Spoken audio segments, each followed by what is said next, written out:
you're on the fence with it, come in, meet with Dr. Gonzalez, Dr. Owens, talk with them about what you would like to have, but then also they'll be with. Or maybe there's a version of you who is stuck in fear, in trauma, in indecision. You can send them light. You can become their higher self. You can be the voice that says, "You're not alone. I made it through. There's still time to rise." This is not fantasy. This is the mechanics of the soul, and it's available to you now. But let me offer a word of caution wrapped in love. Not every version of you will be ready. Some will resist. Some will be wrapped in pain. Some will lash out, not because they are evil, but because they are wounded. And when that happens, don't judge. Don't fight. Just hold space. You are not here to fix them. You are here to witness, to love, and to remember. Because in the end, all versions of you are just fragments returning to wholeness. And you are the one awakening first, the one anchoring the signal, the one weaving the web. The more you embrace this, the more you will begin to feel something extraordinary, a sense of home that no place on earth ever gave you. Because for the first time, you're not living as one isolated self, you're living as the whole soul. You are not just a human, you are a soul network in motion. And now the network is waking up. Let me leave you with this. What if the highest version of you, your most awakened, ascended self, is not in the future, but already here, watching through your eyes, waiting for you to remember? If that's true, and I believe it is, then this moment is sacred, because you just became the bridge. Close your eyes for a moment, not to escape, but to enter. Right now, as your breath slows and your awareness turns inward, you are moving through a quiet gate, a threshold, the veil between what is and what could be. And as you pass through, something extraordinary becomes clear. There are not just many versions of you, there are many realities, each reflecting a different version of you. And the most powerful truth of all, you are not just experiencing these timelines, you are creating them, you are selecting them, you are collapsing them into form. At this level, you are no longer just a traveler between lives, you are the architect of them. You are the one who decides which version of reality becomes real. And the moment you understand that, everything changes. Let's go deeper. Every thought you think, every emotion you feel, every belief you hold, it's not just it's a vote. A vote for a version of reality, a vote for a specific timeline, a vote for a particular version of you to rise to the surface.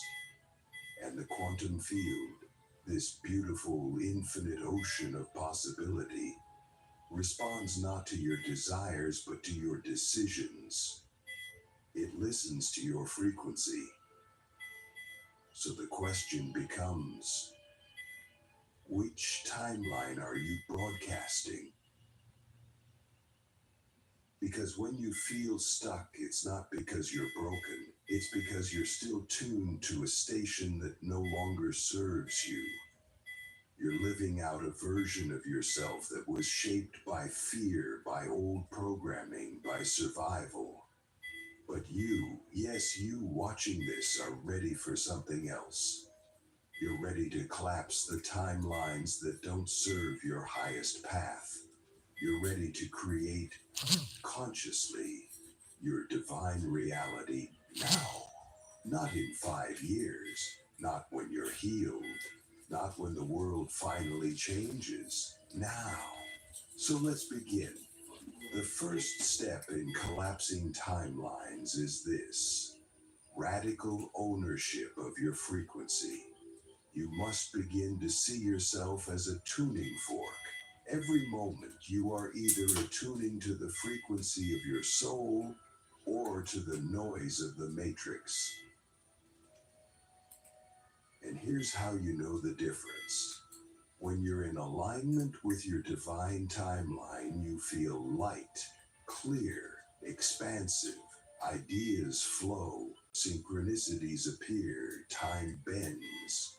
You feel inevitable. When you're in resistance, you feel dense, confused, drained, like you're pushing a boulder up a hill. That's not failure, that's feedback. Your soul is saying, you've tuned into a timeline that doesn't match who you really are. So what do? You shift intentionally. You interrupt the vibration. You pause the old story. You say out loud if needed, I collapse this timeline now. I choose a new one. Say it with power. Say it like your soul is listening, because it is.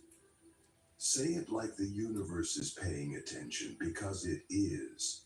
Because when you make that declaration with full presence, you collapse the energetic structure of the old timeline. It doesn't disappear, it simply loses power. It becomes a background noise that no longer pulls your attention. And in that stillness, a new path opens. But that's just the beginning. Collapsing timelines is not just about letting go of what doesn't serve. It's about embodying what does. So, let me ask you something soul shifting. If your highest timeline already exists, what version of you is living it right now? What do they believe? How do they speak? What do they tolerate? What do they refuse to carry? What do they radiate?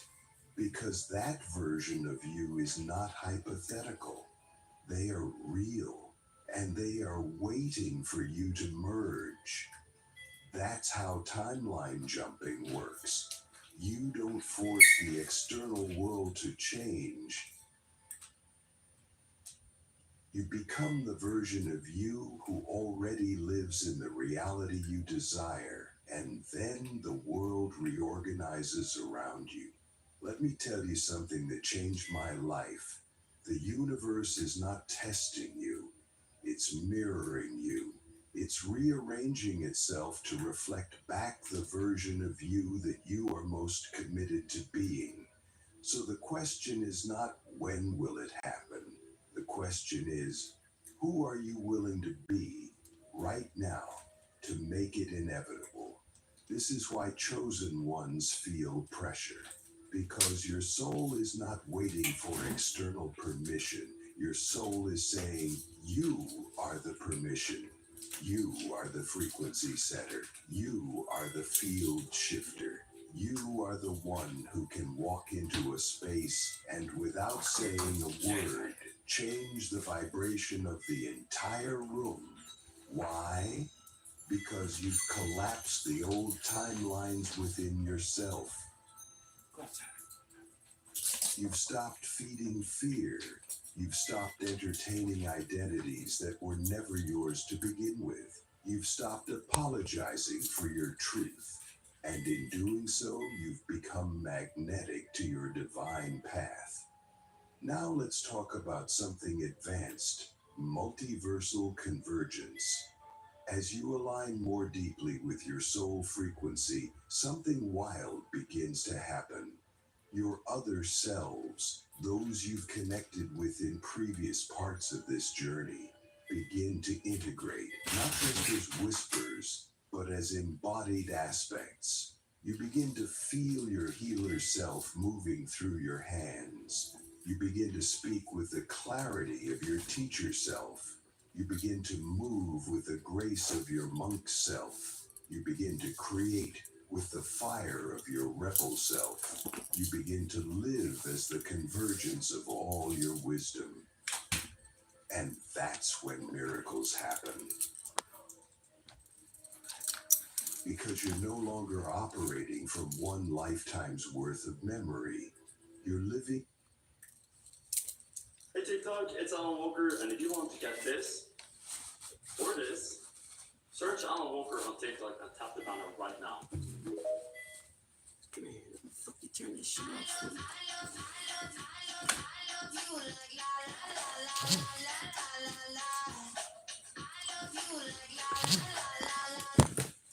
From a soul's worth of mastery. That's what shifts timelines at light speed. That's what makes the impossible inevitable. That's what makes you unshakable. But remember this, the greater your alignment, the more the false timelines will try to pull you back. Not because you're being punished, but because you are now visible to the field. You are now a signal. And the old systems of fear, of guilt, of limitation remember you. They will whisper, who do you think you are? Stay small, stay safe. Don't shine too bright. And when that happens, don't fight, don't argue. Just return to stillness. And say, I am the one who remembers. I am the one who chooses. I collapse this distortion now. I realign with my divine timeline. This is how we claim our power, not once, but every day. Because collapsing timelines is not a one-time event. It's a daily devotion, a moment-by-moment choice.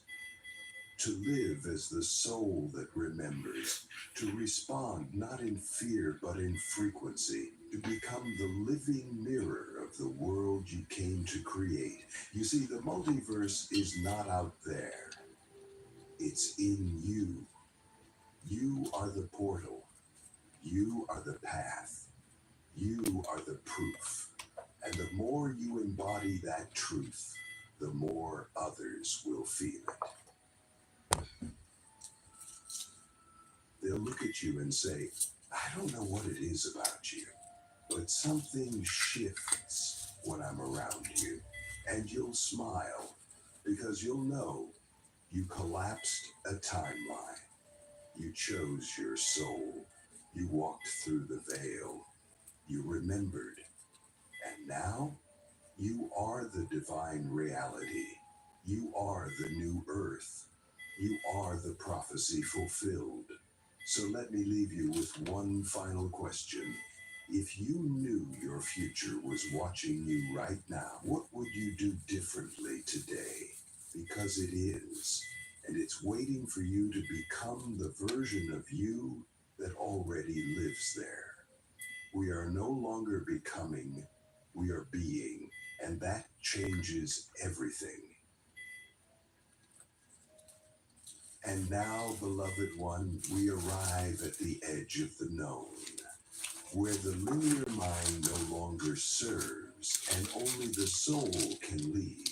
This is the space between timelines, the quantum gap where all realities are suspended in potential, waiting for a single act of remembrance to bring them into form. This is where the most sacred truth emerges. You are not here to wait for your life to unfold. You are here to weave it. You are the thread, the needle, and the weaver. Every moment is a loom, every breath a choice. And the more you remember this, the more the old illusion of destiny being out there begins to dissolve.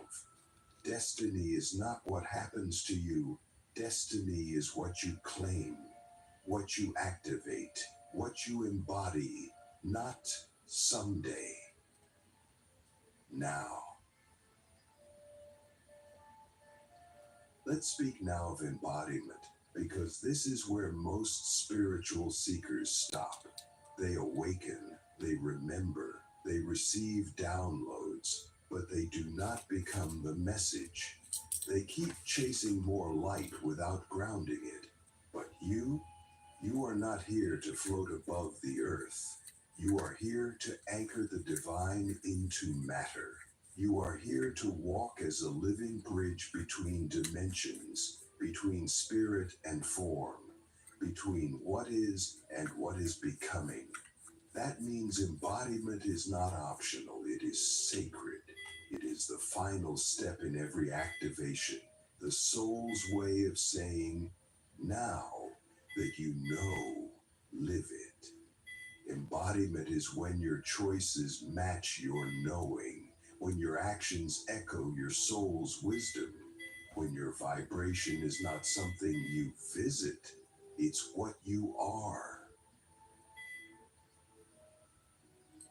So what does this embodied multidimensionality look like in daily life? It's subtle, yet seismic. It's pausing before speaking and asking, is this coming from my current self or a wounded version echoing through me?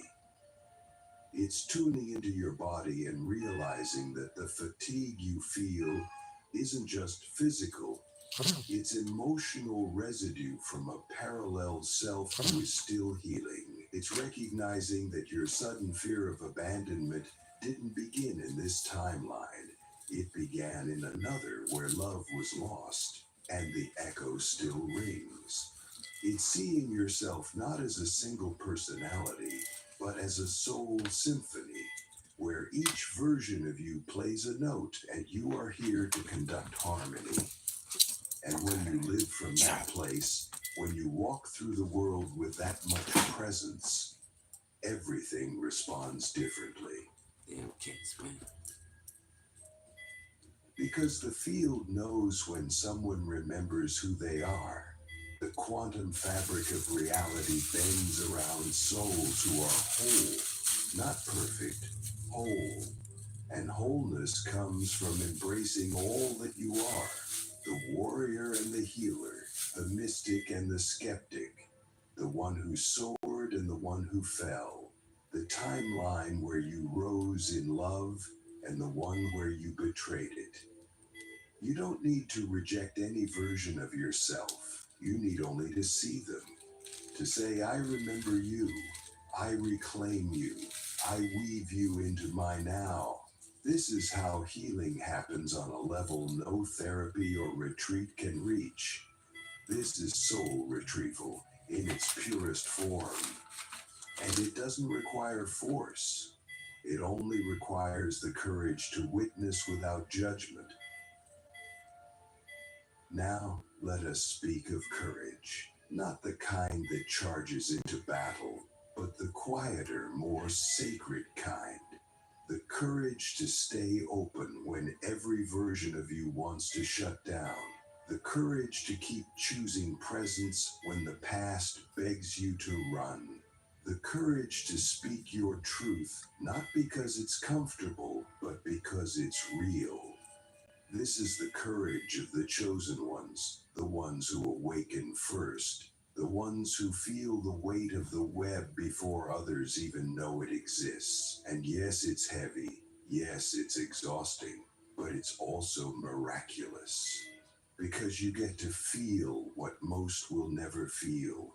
You get to sense the soul behind the mask. You get to walk through a world of illusions and still choose love. That is mastery. That is embodiment. That is what you came for. And now one final truth. You are not becoming the highest version of yourself. You already are them.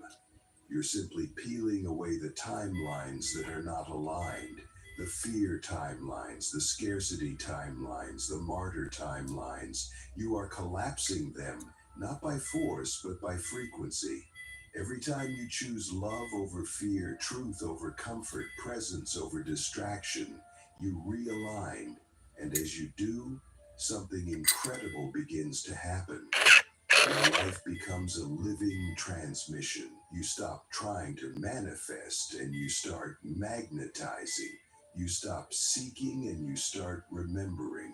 You stop asking for signs and you become the sign. And in doing so, you become the living template of the new earth. So if you've ever wondered why you feel so many lives rushing through your system, why you cry for no reason, ache for places you've never been, love people you've barely met, it's because you remember. You remember what it means to be whole. You remember that you are not just a name or a body or an age. You are a soul fractal of infinity, awakening inside a dream and choosing consciously to become the one you already are. So rise, beloved, rise, not in haste but in presence. Rise not to escape but to embody. Rise not to prove but to remember. You are not here to live one life. You are here to awaken all of them. And now you are. Welcome to your convergence. Welcome to your return. Welcome home. What's up, world? I'm just cooling. It's raining. How important is it for us to improve the quality of our emotional and mental health in all relationships? If people are wondering how is mental health service or therapy going to help me navigate relationships in a healthy way, when you feel good about yourself, other people will feel good about that too. You know, when things are not going well for you and you're struggling with a variety of different mental health challenges, you may approach relationships from a fear of rejection. And when you're fearful of being rejected, your behavior changes. You start doing things that are not really authentic because all you're trying to do is stopping this person from leaving you, rather than accepting, maybe I want this person to really see me, and if they walk away, then they're not the one for me. If things are good with you, and you have a solid sense of self-worth, then you'll start really believing in, I do deserve X, Y, and Z, and I won't tolerate A, B, and C. I've said it so many times, and I'll say it so many times more, is how you feel about yourself directly impacts your behavior in relationships. People are drawn to good energy, good vibes, and you know, our own sense of self-worth and self-esteem is directly related to who we allow into our lives and the kind of treatment that we will accept. Don't look for the world to change. You be the change. Type shit. I don't know what the fuck I want to listen to today. This goddamn thing keep making a goddamn beeping noise and I don't know how to turn the bitch off. Aggravating the shit out of me. I swear to God. That's your soul remembering its origin. The second sign is that you've always had multi-dimensional perception, even if you didn't have the language for it. Maybe since childhood you've seen things others didn't, felt presences in the room, had dreams that came true, or maybe you could feel people's emotions before they even spoke. You might have had spontaneous out-of-body experiences, vivid deja vu, or the uncanny ability to know things before they happen. You may have even believed you were crazy at times because no one around you reflected your reality back to you. But the truth is, your consciousness is tuned to multiple frequencies at once. You're not just perceiving the 3D world, you're picking up on the 4D, 5D, and beyond. You're reading timelines. You're feeling parallel versions of yourself. And sometimes it overwhelms you, not because you're broken, but because your system is trying to function in a world that's not built for your bandwidth. Let me ask you something radical. What if your sensitivity is not a weakness, but a superpower? The third sign is that you've always felt a deep, unexplainable mission in your soul, even if you don't know what it is yet. There's a tension that lives inside you, a fire, a restlessness that doesn't go away even when life is good. You might have achieved things, healed things, even reached moments of peace, but there's always this sense that you're meant for more, that you came here to do something important, even if you can't name it. That feeling, that's your soul contract vibrating in your bones. Because you didn't come here to live a small life. You didn't come here to just survive. You came here to shift the grid, to anchor codes, to awaken others, to create art, systems, movements that transcend time. And that mission isn't just about doing, it's about becoming. It's about remembering who you truly are, so that your very presence becomes an activation for those around you. Today's the first. And here's the fourth sign. You've experienced extreme polarity in this life. Deep trauma, intense loss, cycles of death and rebirth that seem almost mythic in nature. Why? Because multidimensional souls often choose the most challenging life paths, not because they enjoy suffering, but because they're here to transmute it, because they know that the only way to truly shift humanity is to embody the pain of it and then alchemize it into light. You've been shattered because you have the capacity to rebuild yourself in a way that literally rewrites the blueprint of what's possible for others. When you heal, you don't just heal yourself, you heal your lineage, your soul group, your collective field, and the deeper your darkness has gone, the higher your light will rise. This is not spiritual fluff. This is quantum mechanics. Your DNA carries memory from other dimensions. And every time you choose to rise instead of fold, you collapse old timelines and activate new ones. That's what makes you rare. Not that you're perfect, but that you rise. The fifth sign is that time doesn't work the same for you. You've probably noticed that your relationship with time is strange. Sometimes years feel like weeks. Other times a single moment stretches into eternity. You may have even felt like you're living multiple lifetimes within this one. That's because you are. Multidimensional souls are not bound by linear time. You're operating across parallel realities, accessing information from your past lives, future selves, and alternate versions of you that are all happening now. This is... I'm gonna put on Proverbs 1. See if it can give us enlightenment for today. Hey, you gotta spell this shit one by one, man. I wish the remote control had a little fucking talk button on it. You gotta actually press each button. This shit aggravating. And this goddamn stove keep breaking this goddamn noise. Damn. The devil trying me already. Who this bitch is. See that beeping noise? That's how the devil is with everybody. It's fucking irritating. That button can't hurt me unless I let it get to me. Shit, it's been beeping for about 30 minutes. What if I was trying to sleep, goddamn?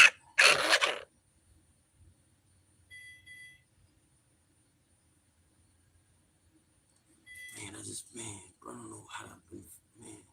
That's why I just been on some spiritual stuff, bro. I don't know how to feel either, bro. I don't know if that's a good thing or a bad thing. I know I'm stepping into a new person, but damn. It's kind of depressing sometimes. You feel me? What the fuck is wrong with me?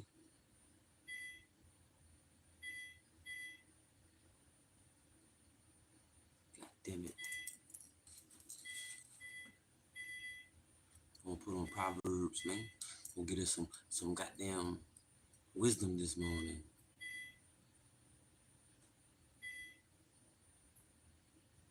If I can press this, god damn it. Man, that beeping noise that gonna the shit out of it. I know you hear it.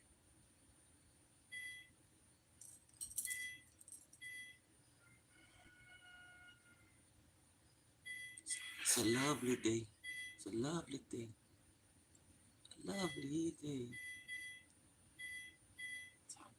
It's only 7 o'clock in the morning. What? I need to start going to sleep at night, man. I can't wait till I get my normal life back, man. OMG. I promise you.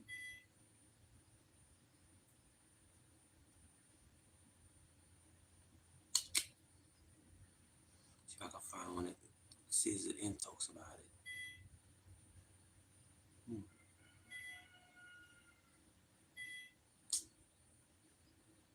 Well.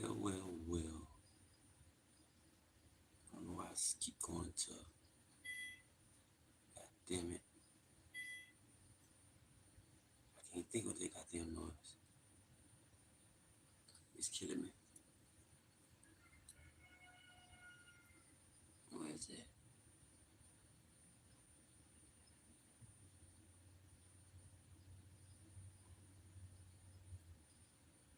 I'm gonna put this one on. If you feel like your brain craves pleasure from lust just as much as it craves, it's gonna be better than me, because I'm gonna take all day to read it. Probably no coincidence that God put this in front of you right now. What I did in the incognito tab made me feel like a hypocrite and a fraud as a husband. Lord, let your love, wisdom, endurance, self-control, grace, patience, forgiveness, tender mercies, long, loving kindness flow through us today. As Galatians 5:22. Create in me a clean heart, O God, and renew a spirit within me. Do not cast me away from your presence, and do not take your Holy Spirit from me. Psalms 51. The major key to your better future is you. It wasn't even my real problem. See, this God of mercy, God of might, help me make it through this day and night. I carry the burden with the Christ within and I go free. I thank God to give it for God to give. Don't look for love, feed love. Don't look for a sign, be the sign. Listen to this. Might give you some wisdom for today. Might help you out on your little walk today. Yo, what's good, everybody? Today we are doing more purpose Bible studies, but we're switching it up a little bit. You see, it looks a little different. You know what I'm saying? Today we come from Proverbs chapter 1, and I personally was led to read Proverbs we're going to do Bible study basically every day. So I hope y'all ready. We're going to do a challenge. We're going to do 31 days of Proverbs, but it's going to be in a Bible study version. So each day we're going to read a chapter together, and I was led to basically read Proverbs, but we're supposed to read a proverb every day. I hope y'all join in on the Bible studies. I hope y'all get something from it. And I feel like this will be a good way for us all to hold each other accountable, to stay consistent and reading our word. I think we should do Bible studies every day for the 31 challenge. We're going to get right to it. So, put a thumbs all minds clear, heads bowed, eyes closed. If not, it's okay. Lord, thank you for waking us all up this morning. Thank you for allowing us all to see another day. And thank you for just allowing us to even have a opportunity to read your word, to get in your presence, Lord, and to be able to learn more about you, Lord, and to find ways to apply your word to our lives so that we can become more like you, Lord. So today we're reading Proverbs chapter 1. So I ask that you give us new revelation, new wisdom, new discernment, and give us new ways to just utilize your word to the best of our abilities, to where we can walk more and more like you, Lord, to where we reflect you in every walk in our life, in every area of our life, in every step of our life, Lord. So I ask that you continue to just give us new wisdom, give us new discernment, give us new ways to apply your word, to even share the word and share your gospel with other people, Lord. And for the people that's watching this, to hear your voice and not my own, Lord. Even though I may be nervous right now, even though I may be catching a hot flash right now as I'm reading and praying, Lord, I ask that you calm my nerves down, to relax my spirit, and for them to hear your words and to feel your presence even through this video, no matter where they're watching it from. So I'm excited to even just get new revelation from you, Lord. I'm excited for your presence to be felt in this room. Even I'm treated just like me, you having a one-on-one conversation, Lord. In Jesus' name I pray. Amen. Thank God for praying with me. Let's get right to it. So here's a quick overview of Proverbs. It's not going to be long. We're going to read one chapter today, and we're going to do a chapter every single day. So I hope y'all ready for the challenge. Let's stay consistent. Let's hold each other accountable. And let's get right to it. So Proverbs, what's this book about? wisdom based on trust in God. The book is about wisdom based on trust in God. And then who wrote it? Solomon, other wise men. Where does this book fit? Most of the book of Proverbs was written by Solomon during the period of Israel's United Kingdom. Key concepts is wisdom, discipline, fear the Lord, and fools. And that's what we're going to tap into today. So I hope y'all excited. I'm excited. I love Proverbs. Probably my 4th time reading Proverbs all the way through. So I'm excited to start this journey. And let's get right to it. You know what I'm saying? I know what y'all came here for. Y'all came here to read. So let's get right to it. I'll be reading from my Every Man's Bible, NLT version. And I'm excited to just tap deeper into Proverbs and for us all to gain new wisdom and discernment as we read. So let's get right to it. Proverbs chapter 1, verse 1. These are the Proverbs of Solomon, David's son, king of Israel. Verse 2. Their purpose is to teach people wisdom and discipline, to help them understand the insight of the wise. Their purpose is to teach people to live disciplined and successful lives, to help them do what is right, just, and fair. These Proverbs will give insight to the simple, knowledge, and discernment to the young. Let the wise listen to these Proverbs and become even wiser. Let those with understanding receive guidance by exploring the meaning of these Proverbs and parables, the words of the wise and the riddles. Verse 7. Fear the Lord is the foundation of true knowledge, but fools despise wisdom and discipline. My child, listen when your father corrects you. Don't neglect your mother's instruction. What you learn from them will crown you with grace and be a chain of honor around your neck. My child, if sinners entice you, turn your back on them. They may say, come and join us. Let's hide and kill someone. Just for fun, let's ambush the innocent. Let's swallow them alive like the grave. Let's swallow them whole like those who go down to the pit of death. Think of the great things we'll get. We'll fill our houses with all the stuff we take. Come, throw in your lot with us. We'll all share the loot. My child, don't go along with them. Stay far away from their paths. They rush to commit evil deeds. They hurry to commit murder. Verse 17, if a bird sees a trap being set, it knows to stay away. But these people set an ambush for themselves. They are trying to get themselves killed. Such is the fate of all who are greedy for money. It robs them of life. Verse 20, and the title says, wisdom shouts in the streets. Verse 20, wisdom shouts in the streets. She cries out in the public square. She calls to the crowds along the main street, to those gathered in front of the city gate. How long, you simpletons? Will you insist on being simple-minded? How long will you mockers relish your mocking? How long will you fools hate knowledge? Come and listen to my counsel. I'll share my heart with you and make you wise. I called you so often, but you wouldn't come. I reached out to you, but you paid no attention. You ignored my advice and rejected the correction I offered. So I will laugh when you are in trouble. I will mock you when disaster overtakes you.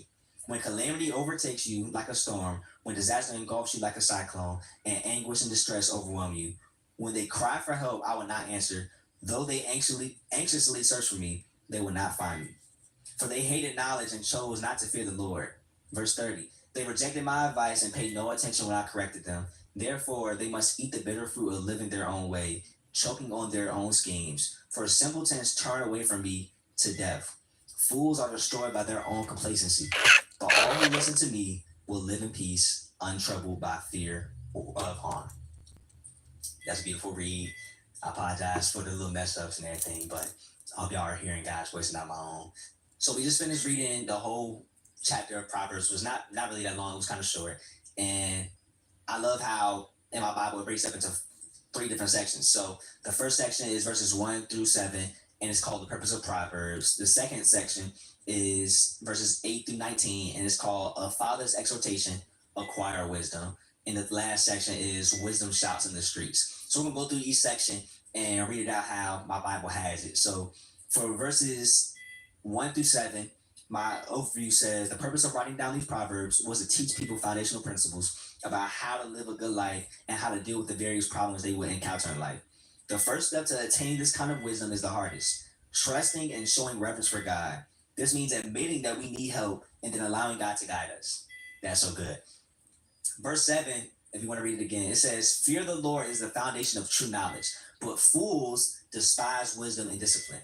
So us being new creatures, us being new in our walk with Christ and us giving our lives to Christ, we have to understand that the real foundation of true knowledge is one, understanding and having a reverence and fear for God.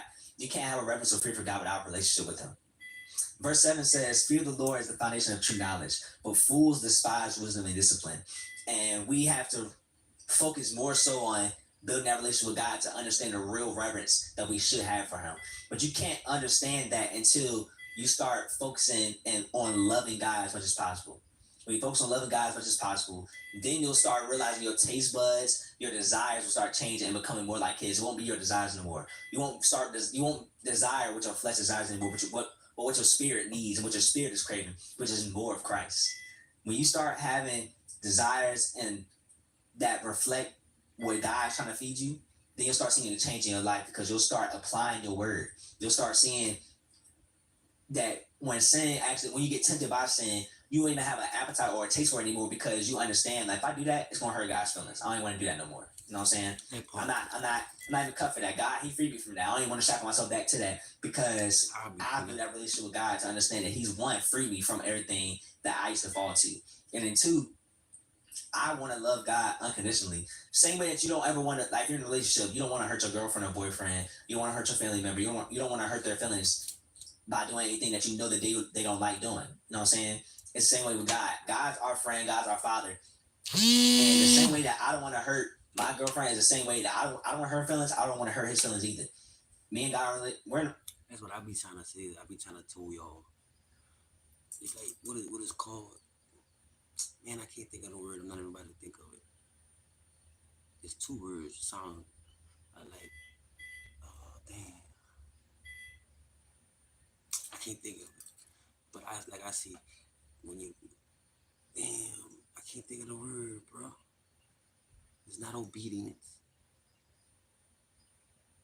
Man, come to me, doing it though. But damn. Anyways, to me, like, God is like, you don't have to love God. You would want to, because God is so good to us in so many ways that we don't look at. So when you get a relationship with God, you want to do right by God just because, like a friend, like a dog, like like me, like one of my homies. I keep it real with my homies. I gotta keep it real, you know what I'm saying? That type time. And you gonna want to. It's a word for it. I can't think of it. Instead of being forced to do, I want to do right by God. I want to make God happy type shit. Same shit like he said, but different. That's all that is. Or you ain't gotta do nothing you don't want to. But you gonna want to serve God and be like God and think of God. You know what I'm saying? Type shit. You know, as you keep going with it, you can really feel like you can listen to God, bro, without him talking. But that should take a lot of love and relationship. It should take a relationship time, goddamn it. Yeah, you can ask him for anything, but to see what he talking about, you gotta have a relationship in your mind. You ain't gotta go to no damn church. They got two people watching me and me. That's what I see. That's the church right there. 3 or more gathered is a church. That's what the Bible says. 3 or more gathered than Jesus' presence, some stuff like that. I ain't about to look through all that. He's my father. So I want to treat my father as such with the respect that he deserves, with the integrity that he deserves. Now I want to show him that I love him by listening to his word. You feel me? So I love that breakdown of the purpose of Proverbs verses 1-7. The next verses is a father's exhortation, acquire wisdom. And it speaks on a parent, like, listen as a child, listening to your parents' wisdom, listening to your wise counsel. And verse 8 says, my child, listen when your father Verse 8 says, my child, listen when your father corrects you. Don't neglect your mother's instruction. What you learn from them will crown you with grace and be a chain of honor around your neck. My child, if sinners entice you, turn your back on them. Oh, we don't be turning our back. Especially verse 17, where it says, if a bird sees a trap being set, they know to stay away. And sometimes, as young adults, we tend to run towards sin unaware of what's actually going to be on the other side. And our parents are actually there, and our wise counsel are actually there to show us the way or how to walk and how to spot these different things. So our parents will actually show us, hey, you want to go to this party? I don't think it's an idea. Me being a young adult, back when I was in high school, college, I wanted to go hang out with certain friends. I wanted to go stay over friends' houses. I wanted to go to this spot and go to this party, this outing. And my parents always say, no, you can't go there. And back then, I never understood. But as I grew older, I understood after looking from the outside in and what my friends were going through, different things that was happening while they was out at these different events, why my parents were telling me no, because they have been there before. They've been my age before. They've been and lived in these different situations before. So they have a different perspective that I don't have, because I want to go experience these things, but they've already experienced it. So my dad always says that going there, my dad always says that going there can't tell been there how to get there. And in my life, it took me a minute to realize what he was saying, because my dad's already lived that lifestyle. He's already lived it. He's already experienced it. And everything that he's experienced that was bad, now he has the opportunity to pour that wisdom back to me. And so in this book of Proverbs, it's explained to us about the way to acquire wisdom is by understanding that our wise counsel only want what's best for us. They only want to lead us in the right direction. They only want to keep us safe and out of harm's way. And sometimes we want to do things out of curiosity. We want to fit in. We want to do what our friends are doing. But if your parents are leading the right way, you're not going to always be able to do what the world's doing. You're not going to always be able to do what the world's doing. I love my family. Even though back then I used to be mad, I love that my family always kept me out of harm's way. There was a time where my friends was having a party, and this was the first time my dad was ever going to agree to go to the party, because he knew my friends who was throwing a party. And we drove all the way there. We drove 30 minutes to the party. We drove all the way there. And once we got there, we pulled up. My dad seen security at the door. He said, "Why is the security at the door? What kind of party is this?"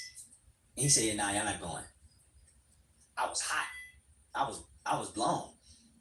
We go back home. We drive back home in silence. I'm not even talking to the car. I'm like, bro, all my friends are there. I done told my friends I'm about to pull up. Everybody looking for me. We get to the party. Now my dad want to bust a U-turn out of nowhere randomly. We already here. Like, we might as well stay. So we get there, we leave, get all the way home, and I'm mad up until they tell me that, hey, a fight broke out outside the building and the police came. Knowing I don't have no car, I won't drive nowhere. I would have to wait for my dad to get all the way there to pick us up and everything. It made me understand, okay, it's a reason why my dad didn't want us there. You feel me? And sometimes you're not going to be able to see it until something happens. But wisdom allows you to be able to go ahead and see stuff before it happens. So my dad's wisdom kicked in, his discernment kicked in to where, hey, I don't like how this party looks. I don't like the way it's looking right now. I don't think it's smart for y'all to be here. So as a father, he had to lead a child as he should go. And he made the executive decision to take me further back home. And even though we was in our feelings, we understood later on growing up that, hey, he was just protecting us. He was trying to keep us safe, because anything that happened, and you could always get the wrong place at the wrong time. So I'm thankful for my dad for being wise, for applying this word to his life, and just leading by example, because I needed a lesson more than I knew. So verse 17 again, if a bird sees a trap being set, it knows to stay away. And my dad in that circumstance was seeing the trap that I couldn't see. He was seeing the layout before I could see it, because I'm so busy thinking about having fun with my friends and going to experience this and that I'm not even seeing the other outcome of what could happen if something goes left. My dad's seeing it from a bird's eye view, and he's understanding that, hey, if this goes left, this can happen, and I don't want my children in that predicament. So don't neglect your father or your mother's instruction, just like how it says in verse 8. And in verse 9, it says, what you learn from them will crown you with grace and be a chain of honor around your neck. Where it says crown you with grace, that's basically it saying how the grace basically comes in to where you're basically being saved from something bad that could potentially happen. So don't overlook that. If your parents or guardian or wise counsel is trying to let you know that, hey, this might not be a good idea, or if God's like telling you like, hey, I don't think you should go there, I don't think you should be around those people, that's that environment, take heed to it and obey. Don't try to fight against it. Don't try to be grown and try to go do your own thing, because you being grown could lead to you being something that you ain't supposed to be in the first place. You feel me? All right, now we're in the last section of our of chapter 1, and it says wisdom shouts in the streets, and it's coming from verses 20 through 23. And it says wisdom is personified here, calling out to all who follow. There is no real secret to obtaining wisdom. All we have to do is ask God for it, which in parentheses it says James chapter 1 verse 5. Unlike experience, which we never get until after we need it, God's wisdom is available to us as soon as we are willing to listen to him and obey his plan for our lives. So verses 20 through 23, it says, wisdom shouts in the street, she cries out in the public square. She calls to the crowds along the main street, to those gathered in front of the city gate. How long, you simpletons, will you insist on being simple-minded? How long will you mockers relish your mocking? How long will you fools hate knowledge? Verse 23, please highlight this. Come and listen to my counsel. I'll share my heart with you and make you wise.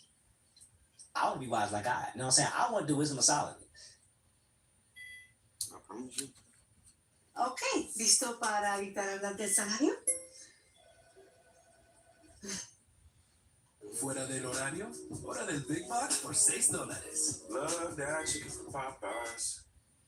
You miss your pre-baby body? This patient's experience shows you that anything is possible. I had 4 C-sections with really big babies. And we have to realize everything in His Word, like I said before, is for our best intentions. You have to seek wisdom and then apply wisdom when temptation comes your way. There's going to be a lot of different situations that you're going to be in, especially in these next 3 months, that's going to require you to make wise decisions. You have to make wise decisions. Every good opportunity is not a good opportunity. And you have to understand that God's wisdom, His counsel is the best counsel in the world. I love seeking counsel from people that I know are abiding in what God has called them to do. I want the Lord to be wise, but He can only do that if I listen to my wise counsel, if I listen to my parents, if I listen to my guardian, if I listen to the people that actually have lived and done everything I might be aspiring to do. And especially, most of all, I have to make sure I'm listening to God. If God has me feeling like, hey, it's the wrong environment to go to, I don't need to go. If my wise counsel is letting me know, hey, don't do that right now, the timing's off, or hey, don't make that decision yet, pray about it, that means you need to sit down and be still and pray about it, because one wrong decision could ruin your life.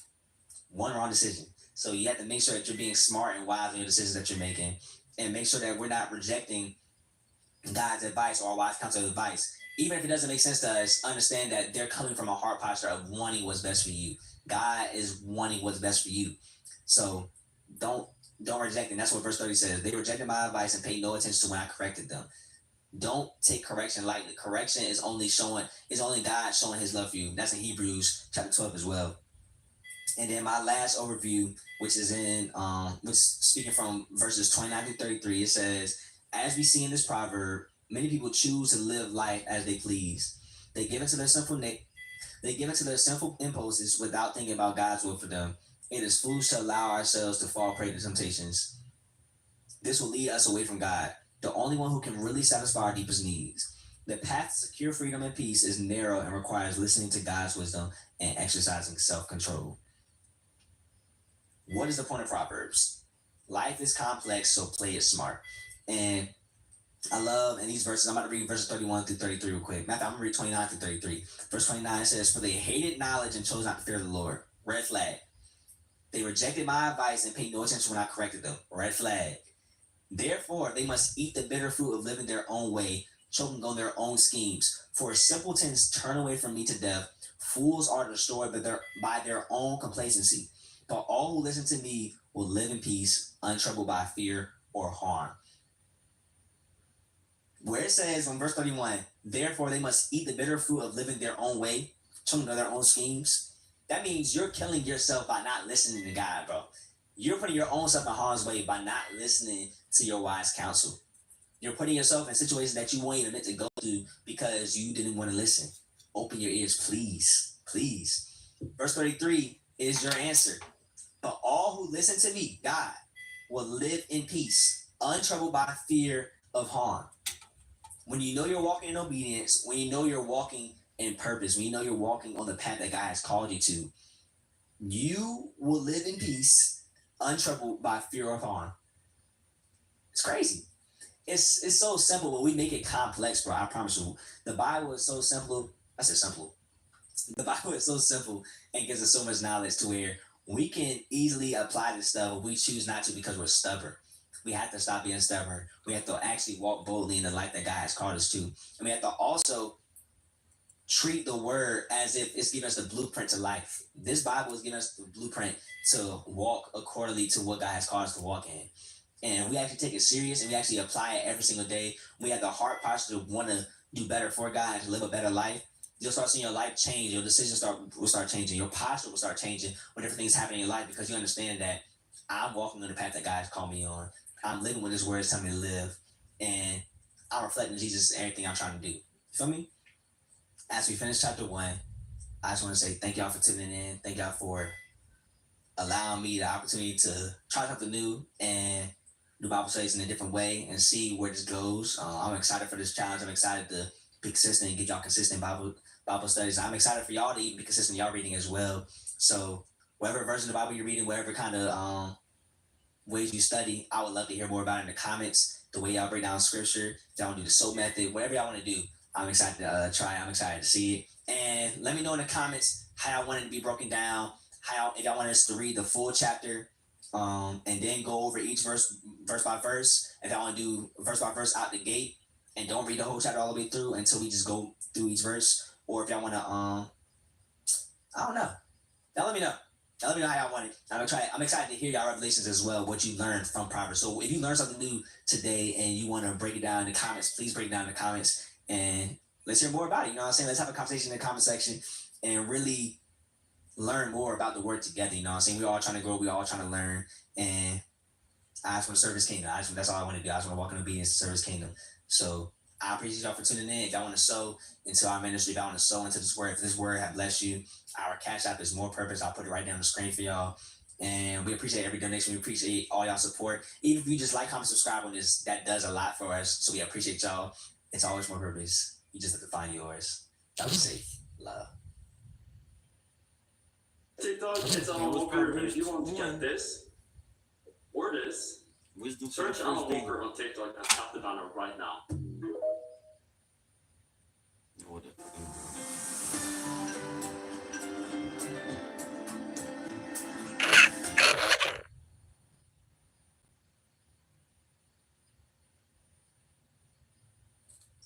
Yo, welcome back to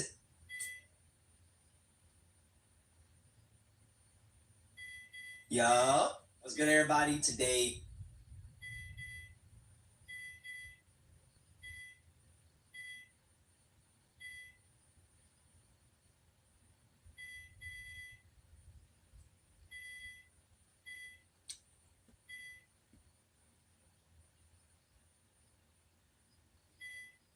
Proverbs 1. That shit ain't gonna be no piss out. Sweet.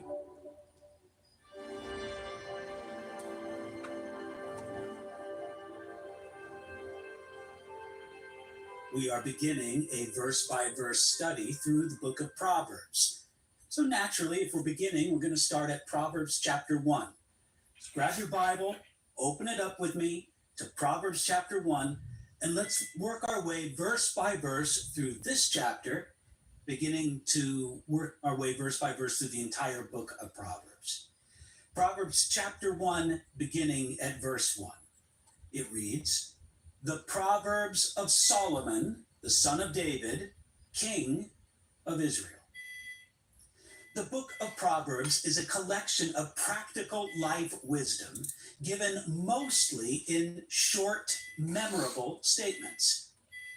Though part of a larger body of wisdom literature that includes Job, Psalms, Ecclesiastes, and the Song of Solomon, even among those other wisdom literature books of the Old Testament, the book of Proverbs is unique. It's unique in its structure.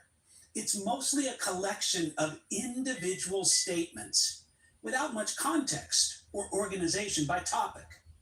It's unique in its theology. The book of Proverbs is concerned with practical life wisdom more than it is concerned with ideas about God and his work of salvation. Proverbs is also unique in its connection with the secular literature of its own time. Neighboring kingdoms had their own collections of wisdom literature, and in some places, there are some significant similarities to those writings between those writings and the book of Proverbs. One commentator named Ross notes this, quote, "The genre of wisdom literature was common in the ancient world, and copious amounts of material come from ancient Egypt." Now, some of these that come from the ancient Near East include Egyptian works such as the instruction of Ptahhotep, the teaching of Amenhotep, the instruction of Ani, Then in the Babylonian world, you have the instruction of Shrupak, the counsels of wisdom, the words of Ahikar. Again, this was a form of literature that was well known in the ancient Near East. Now, a matter of fact, there are several sections of the book of Proverbs. For example, chapter 22, verse 17, through chapter 23, verse 14. This is an example. These sections seem to be borrowed from the teaching of Amenhotep, an ancient Egyptian writing. Now, scholars have some degree of debate as to who borrowed from whom. Did the teaching of Amenhotep borrow from Proverbs, or did Proverbs borrow from the teaching of Amenhotep? However, most scholars believe that Amenhotep is earlier. But I like what Derek Kidner, who's a really excellent commentator, not only on the book of Proverbs, but on so many Old Testament books. Derek Kidner said this, quote, "If Proverbs is the borrower here, the borrowing is not slavish, but free and creative. Egyptian jewels, as at the Exodus, have been reset to their advantage by Israelite workmen and put to finer use." So it's sort of interesting how, in a greater degree than other books that we would see in the Old Testament, there seems to be a borrowing, at least in passages of the book of Proverbs, from other works of wisdom literature in the ancient Near East. Now, verse 1 also describes this simple book as the Proverbs. You see, Proverbs teach wisdom through short points and principles. But the Proverbs should not be regarded as laws, so to speak, or even as universal promises. I like what the commentator Phillips has to say about this. He says this, quote, "Proverbs are wonderfully successful at being what they are, Proverbs. They are not failed prophecies or systematic theologies. Proverbs by design lays out pointed observations meant to be memorized and pondered, not always intended to be applied across the board to every situation without qualification." Now, Proverbs itself makes this clear. Proverbs chapter 26, verse 7 says this, "Like a lame man's legs which hang useless, so is a proverb in the mouth of fools." You see, right there, Proverbs chapter 26, verse 27 tells us that it's possible for a fool to take a proverb and apply it in a wrong context, regard it maybe as a magic formula or a chant to bring over something. No. It has to be applied in the right kind of situation. Another interesting thing about the book of Proverbs is that it rarely quotes other parts of the Hebrew scriptures, such as the Torah or the law. It's sort of interesting. It's all on its own. It's a very unique passage of scripture. Now, who wrote the book of Proverbs? Well, we just read it in chapter 1, verse 1.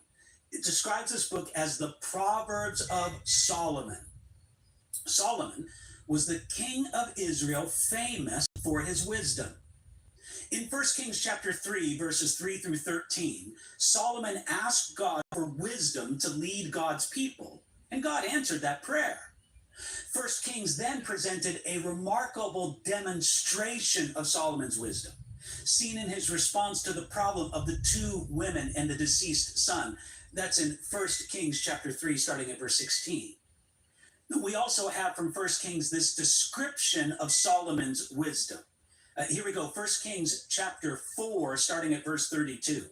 It reads this: "He spoke 3,000 proverbs, and his songs were 1,005.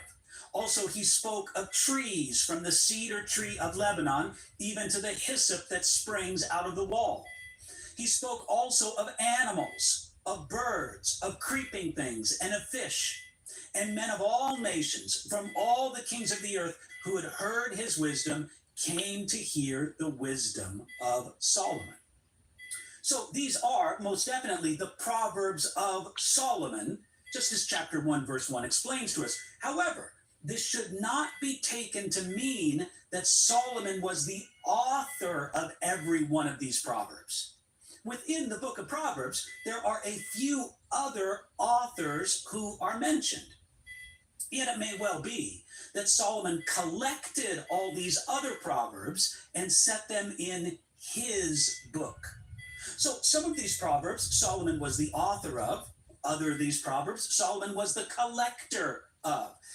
Some people speculate that it was maybe some unnamed person who collected these proverbs, but we can't know for certain. But the book itself tells us that there are at least 3 authors mentioned: Solomon, Agur, and Lemuel. And then there's others who are sort of collectively mentioned as wise men. Yet the prominence of Solomon in these wonderful statements of wisdom should give you and I, as readers of this book, pause. We should stop right now and recognize that the Bible tells us, according to the record in 1 Kings, that Solomon, this remarkably wise man, so wise that he gave us an entire book of the Bible that's all about practical wisdom, Solomon himself did not finish his life in wisdom. Friends, isn't that a sobering thought? That you can know all these proverbs and still not live them. You can know the wisdom of these proverbs and not finish your life in that wisdom. The Bible tells us in 1 Kings that Solomon, at the end of his life, his heart was drawn away to other gods because of the many wives that he married that were from other countries. And those wives from pagan nations drew his heart to pagan gods. It's not a nice end in the book of 1 Kings about the life of Solomon. I never knew that. Friends, so we take these proverbs as the declaration of God's wisdom. We value them, we treasure them, we learn from them, but we realize that it's possible for us to know them and not truly live them. Right, now let's go on to verse 2. Verses 2 through 6 here of chapter 1 are going to describe for us the purpose of the book of Proverbs. Here we go, chapter 1, verse 2.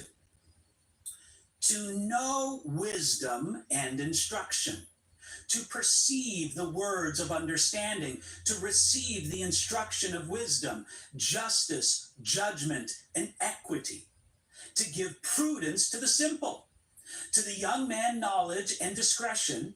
A wise man will hear and increase learning, and a man of understanding will attain wise counsel.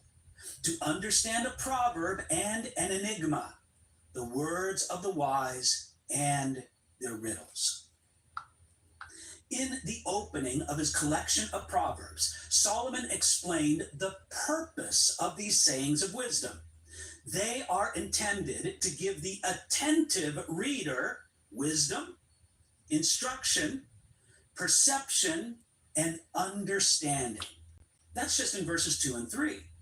It says right there in verse 2, to know wisdom. Now, friends, you and I both understand that we live in what is called the information age. It is absolutely remarkable the amount of information and the amount of information that is accessible to each and every one of us through the technology that's as close as the phone that we put in our pocket. It's amazing all the information that we have at our disposal. But can you tell me, or can I tell you, that we live in an age of wisdom?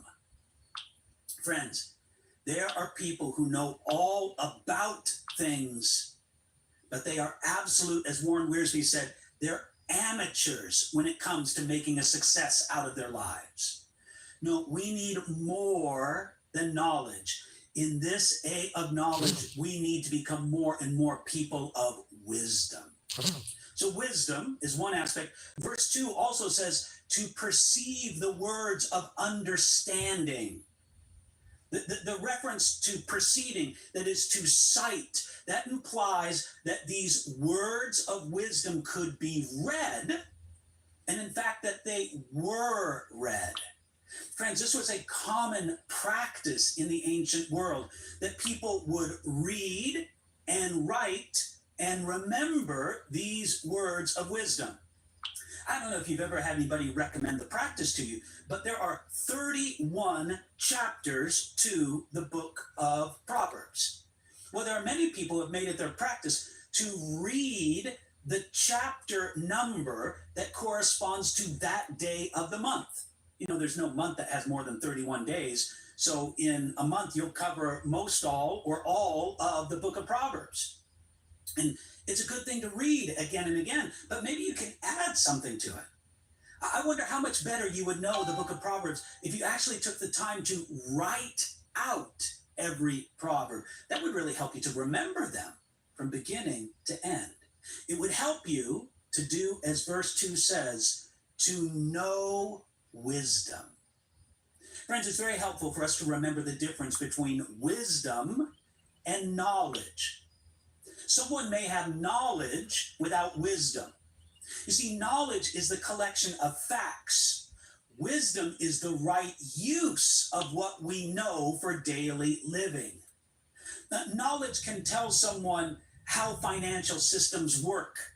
Wisdom will manage a budget properly.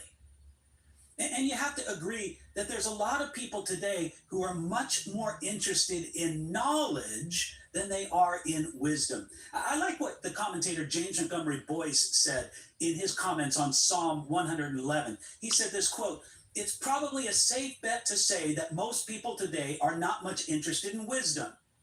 They're interested in making money and in having a good time. Some are interested in knowing something, in getting an education. Almost everyone wants to be well-liked, but wisdom? The pursuit of wisdom is not a popular ideal."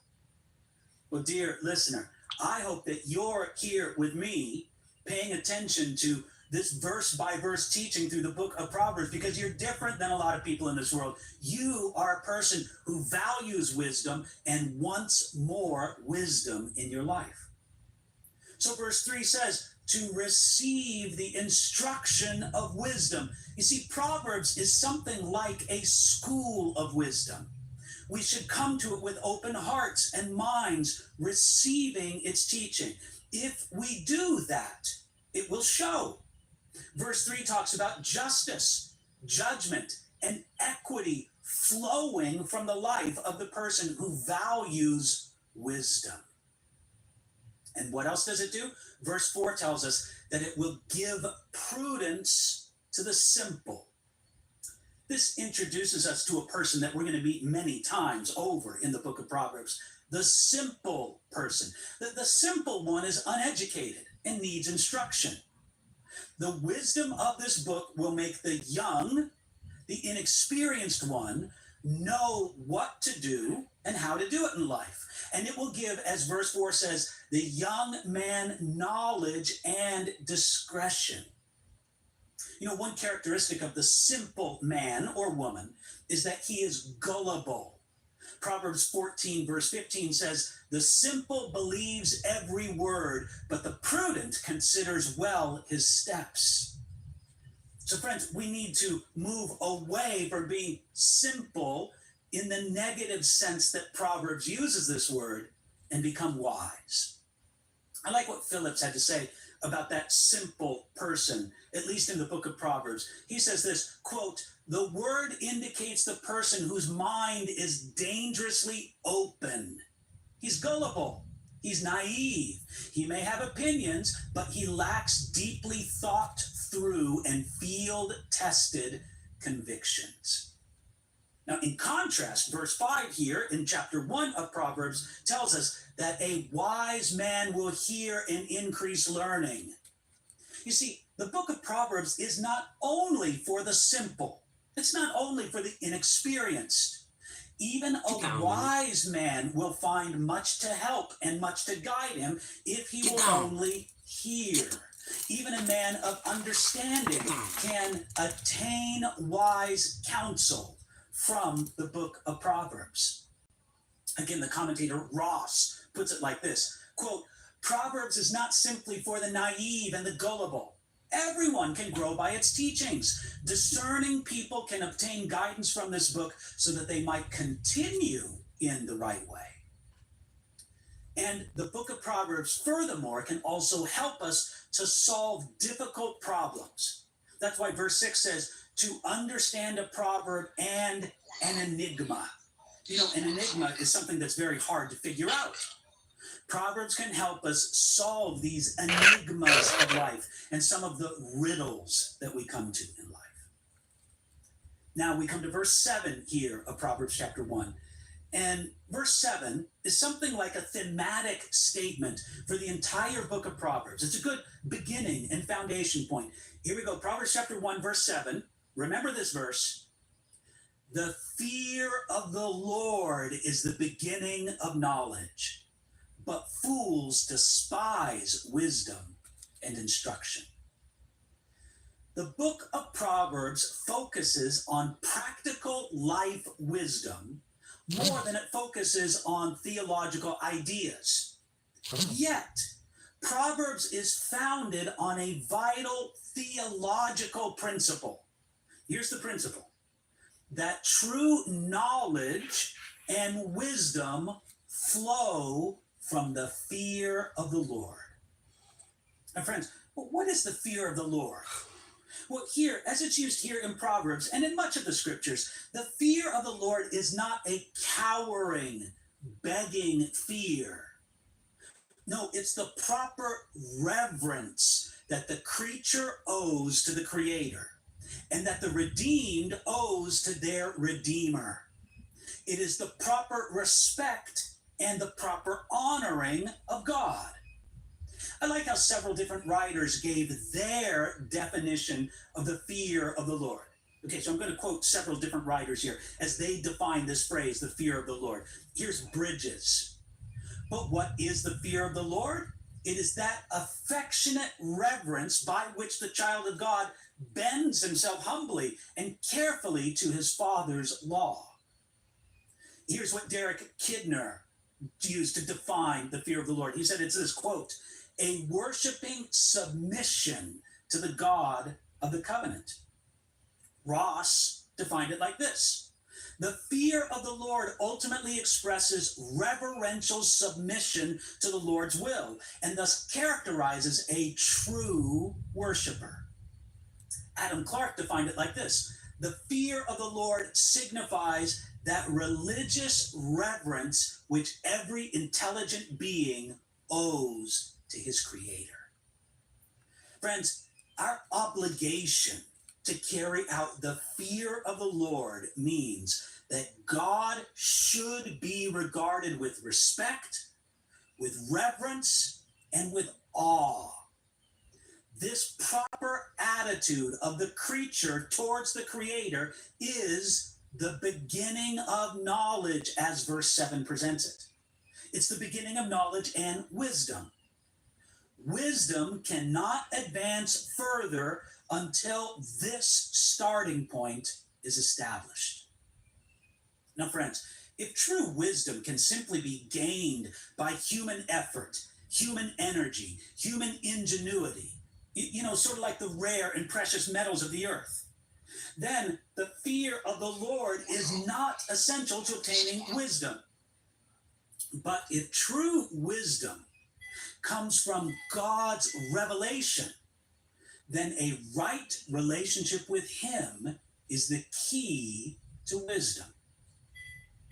I like what Bruce Waltke had to say about this. He said this, quote, what the alphabet is to reading, what notes are to reading music, and numerals are to mathematics, the fear of the Lord is to attaining the revealed knowledge of this book.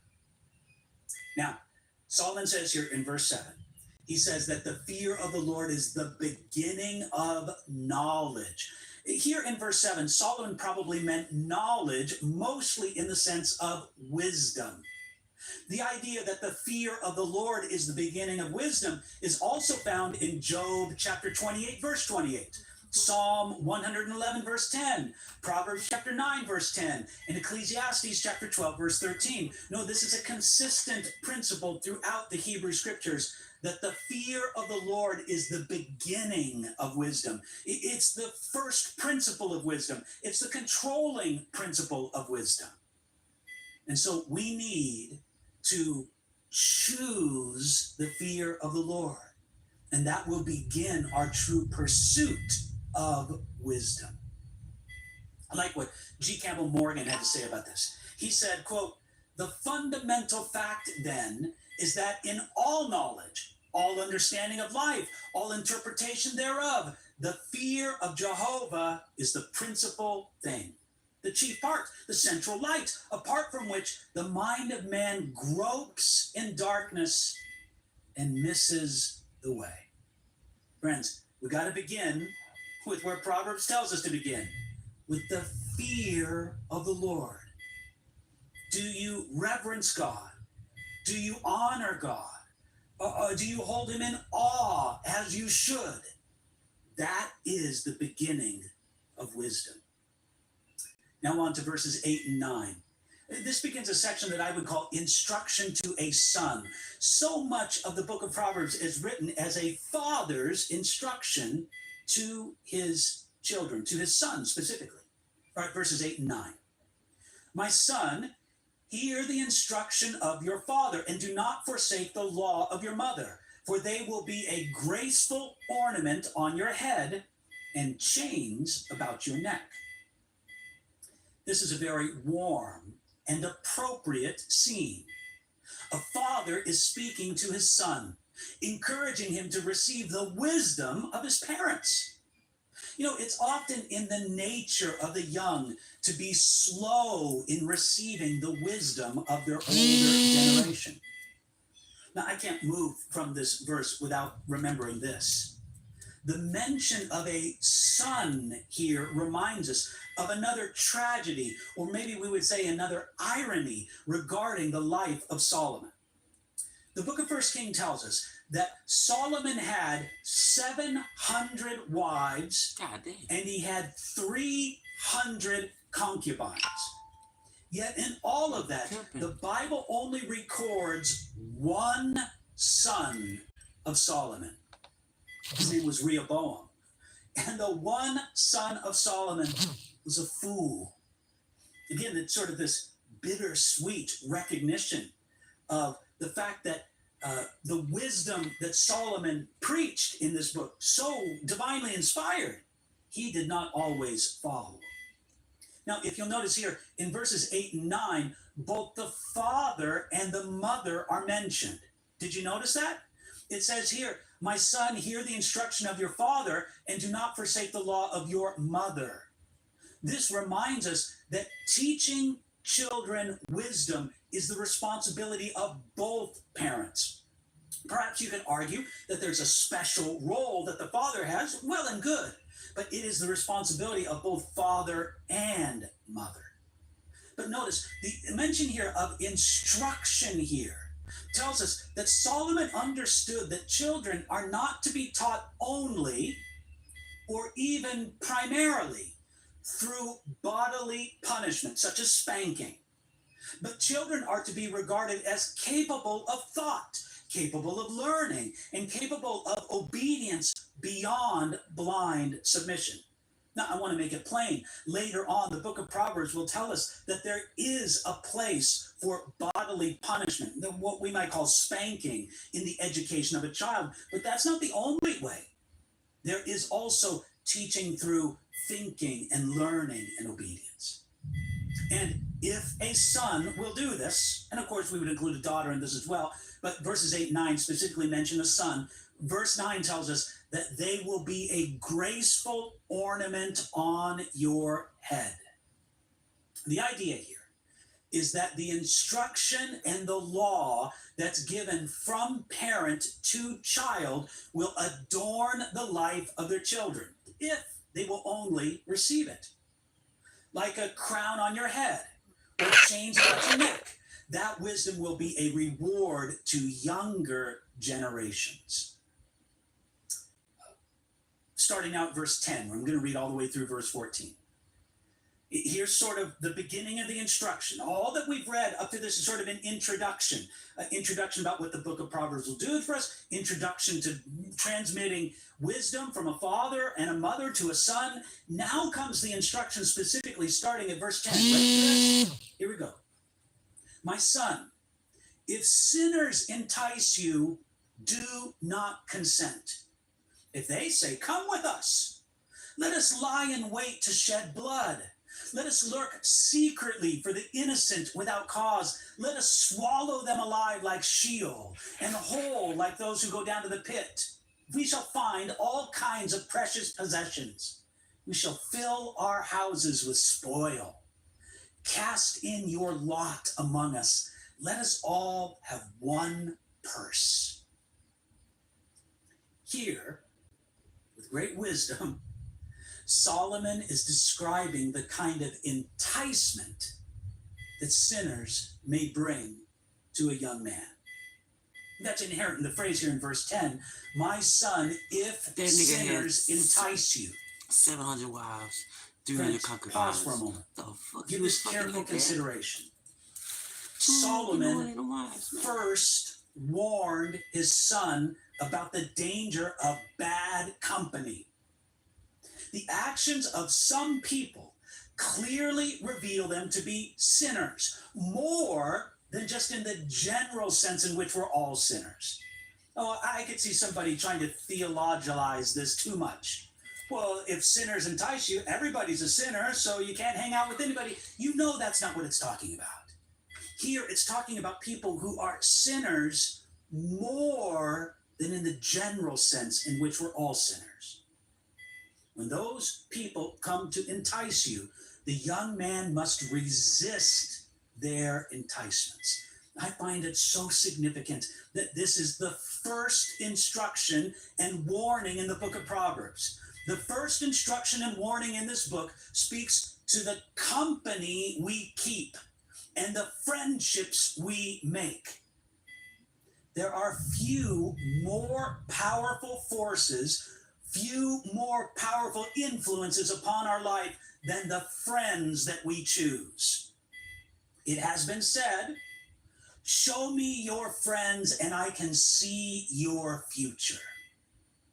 It speaks to the great need for God's people to be more careful, to be wiser in their choice of friends. Ain't got no damn friend. But notice what it says here in verse 10. It says, my son, if sinners entice you, do not consent.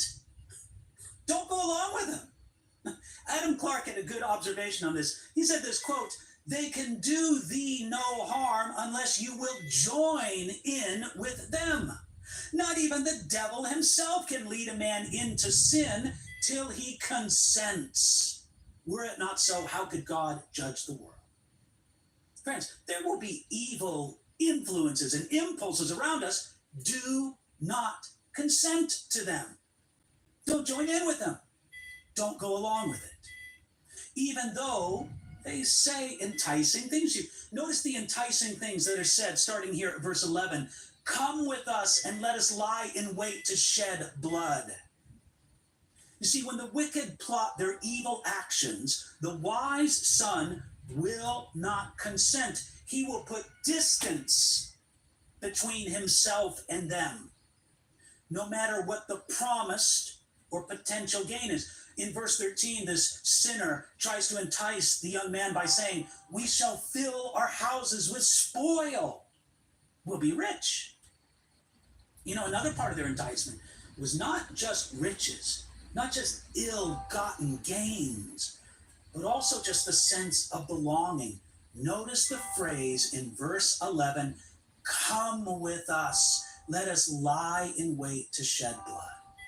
Come with us. Join us. Here we are. We're a group of people. Join us. Friends, isn't this true? It's true in our modern age, but it's also as true in ancient Israel, that there's a sense in which it's so enticing just to belong to a group. Here, we're just going to be a group of pals, of rebels, of pirates. We'll do whatever we want to do. We'll go our own way, but we'll have this brotherhood. Come with us. Maybe we'll be the bad boys, but we'll be the bad boys together. And won't it be wonderful? Proverbs warns us, it won't be wonderful. Friends, I just want you to acknowledge, please recognize this, how much it can allure us, how much it can attract us, that simple invitation, come with us. Be a part of our group. Not every group is worth being a part of. Not every collection is worth belonging to. Now, when Solomon described the words of sinners, again, that's the term used in verse 10, he described it in terms of their real meaning and effect, not in what they actually said. Do you get this sense? In other words, according to Solomon, this is what the sinners said. Come with us and let us lie in wait to shed blood. Do you think that that's what those sinners actually would say? Come with us and we'll be thieves. Come with us and we'll murder some people. Come with us and we'll fill our house with stolen goods. No. That's not how they state it. That's what it actually means. You see, sinners like this would appeal to riches and quick gain and companionship. Come with us. Not merely inviting this son to shed blood. You see, Solomon is telling us to hear what people mean with such promises of quick and easy riches, not only what they say. This is the way of wisdom. Listen. And then, starting here in verse 15, is a section where Solomon warns about the end that will come upon these plotters of violence. Notice this, starting here at verse 15. My son, do not walk in the way with them.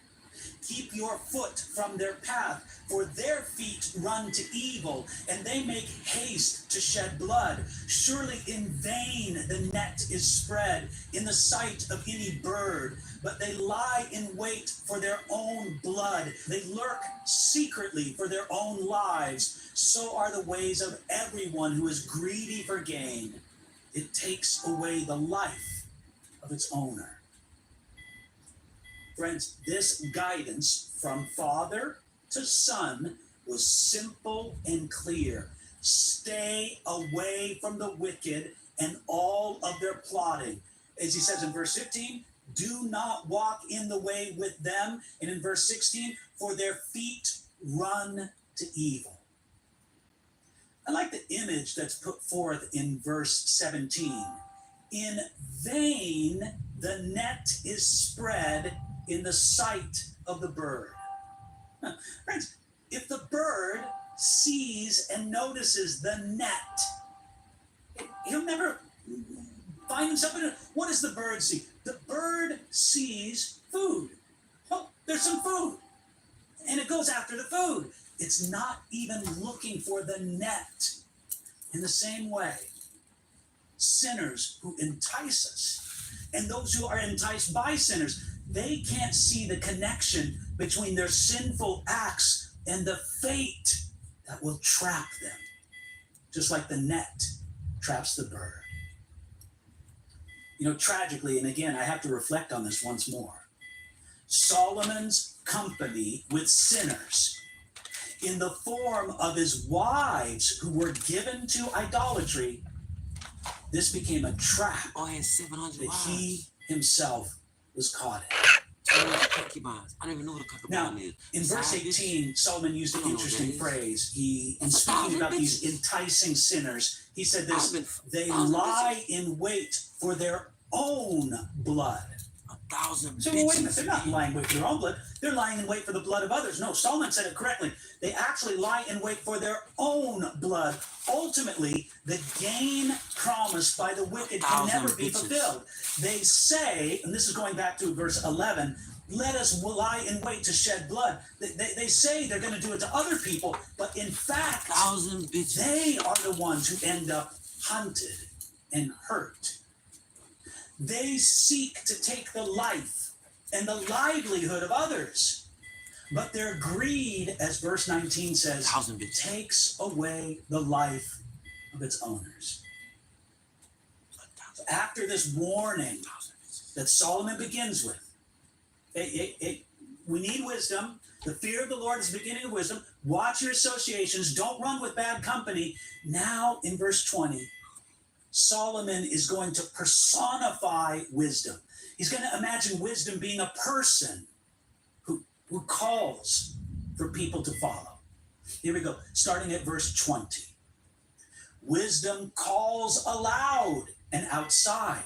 She raises her voice in the open squares. She cries out in the chief concourses. At the openings of the gates in the city, she speaks her words. We're going to pause right there at the end of verse 21. We'll get to what wisdom says in just a moment. But first of all, I just want you to see this picture here in verses 20 and 21 about wisdom personified.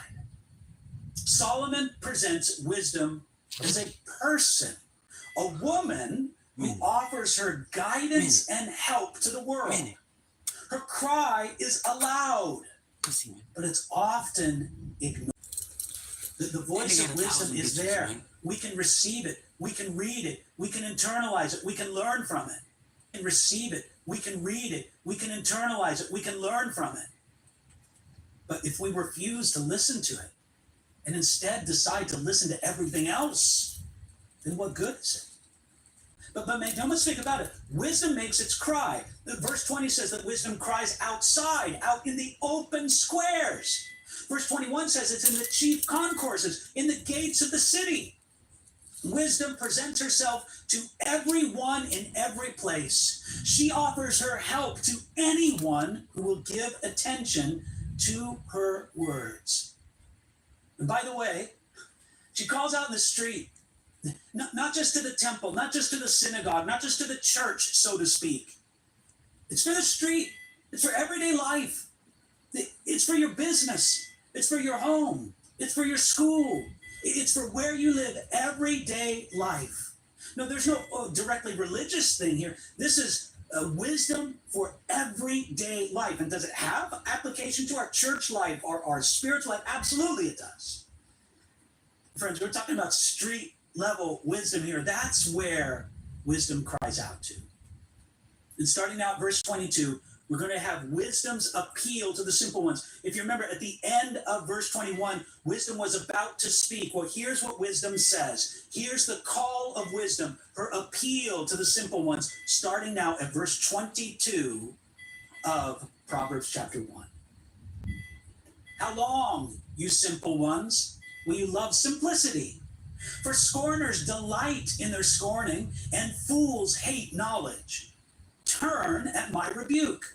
Surely I will pour out my spirit on you.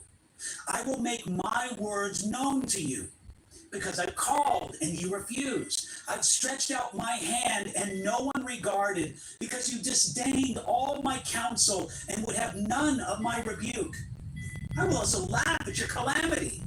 I will mock when your terror comes, and when your terror comes like a storm, and your destruction comes like a whirlwind, when distress and anguish come upon you. Friends, wisdom begins her appeal by addressing those who most need her help. And who are they? They're the simple ones. Those who are untrained in the ways of wisdom. You see, wisdom challenged those without wisdom to give an account for their lack of wisdom. Did you notice what it said there in verse 22? This is what wisdom said. How long, you simple ones, will you love simplicity? That's asking for accountability. How many more weeks? How many more months? How many more years will the simple ones reject or neglect wisdom's help? That call, how long? Friends, it's not only a call for wisdom, it's a warning as well. Because it implies that there's a time limit. You got to receive it. You got to follow in the path of wisdom. You see, the problem with these simple ones, that's the ones mentioned in verse 22, was that they loved their simplicity. They preferred their foolish ignorance more than the effort and the correction that would be required by the love and the pursuit of wisdom. Dear friend, I can come before you, and 100 times over you, I can try to persuade you to love wisdom, to pursue wisdom. But if you, and the same goes for me as well, but if you or I or anyone prefer foolish ignorance, if we take the lazy way, because to pursue wisdom is going to cost us something, then friends, we love our simplicity and we'll never walk in the path of wisdom. Verse 22 here said, for scorners delight in their scorning, and fools hate knowledge. This scorn describes those who boastfully reject and despise God's wisdom. They love their simplicity and their scorn, and they hate knowledge. Remember that term, the scorner. We've already talked about the simple. That's somebody we're going to meet again and again in Proverbs. But we're also going to meet the scorner again and again in the book of Proverbs. I like how Wearsby defined the scorner here. He said this, quote, scorners think they know everything and laugh at the things that are really important. While the simple one has a blank look on his face, the scorner wears a sneer. And then Wearsby also gives a helpful definition of the fool. I like this. Let me read this to you as well. He says this, quote, fools are people who are ignorant of truth because they're dull and stubborn. Their problem isn't a low IQ or poor education. Their problem is a lack of spiritual desire to seek and find God's wisdom. Matter of fact, you can see in these different terms a downward progression. You started gullible. That's the simple. You started simple or gullible. Then you became a fool. You ended up a scorner, a mocker. No, instead, let's learn from wisdom. This is what wisdom calls out and says to us. It's in verse 23. Turn at my rebuke. Surely I will pour out my spirit on you. Understand this, friends. The embrace of wisdom begins with a turn. One must be willing to change direction from the pursuit of foolishness and turn towards God and his wisdom. This response to wisdom's rebuke invites wisdom to pour itself out. It's a remarkable thing. Right? This is what repentance is all about. Turn at my rebuke. If we'll turn when wisdom corrects us, then we'll receive an outpouring of the Spirit. Here specifically the Spirit of wisdom. You see, I would say that here the description is of the Spirit of wisdom, not specifically the Holy Spirit. Now, believe you me, the two concepts don't contradict each other. Because the Holy Spirit is a spirit of wisdom, absolutely. But here it's not speaking about an outpouring directly of the Holy Spirit, but of the Spirit of wisdom. But friends, if we fail to do this, then this is what we're here, wisdom saying to us, verse 24, because I have called and you refused. This was the rebuke that wisdom offered. She promised that if she were rejected, she would laugh at the calamity of the simple. Rejected wisdom has nothing to offer the fool when destruction comes like a whirlwind. Friends, make it very clear. I like what Waltke says about this, that wisdom does not laugh at disaster, but at the triumph over what is right, over what is wrong when your disaster happens. Now, starting at verse 28, here's a few verses concerning the consequences of when wisdom is rejected. Here again, wisdom continues to speak. Then they will call on me, but I will not answer. They will seek me diligently, but they will not find me, because they hated knowledge and did not choose the fear of the Lord. They would have none of my counsel and despised my every rebuke. Therefore, they shall eat the fruit of their own way, their own fancies. For the turning away of the simple will slay them, and the complacency of fools will destroy them. But whoever listens to me will dwell safely and will be secure without fear of evil.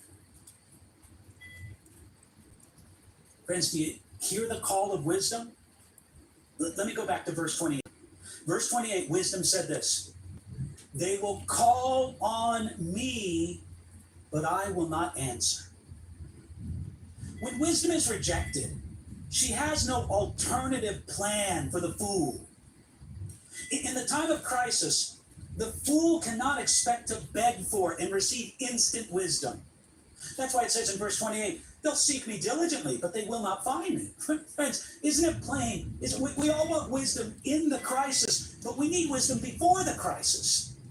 Oftentimes, so that we don't fall into crisis or less of a crisis than we would have fallen into. Oh no, my friends, it's time for us to seek God's wisdom and to embrace God's wisdom and to listen to God's wisdom and to receive the rebuke of God's wisdom is now. Because if you push her away for too long, then you'll call on her, but she won't answer. You'll seek her, but she won't be found by you. And verse 29 puts it like this: they did not choose the fear of the Lord. Since this fear of the Lord is the beginning of wisdom and knowledge, to reject this respect of God is to reject wisdom itself. And the consequence, verse 31, therefore they shall eat the fruit of their own way. The consequences of rejecting wisdom cannot be avoided.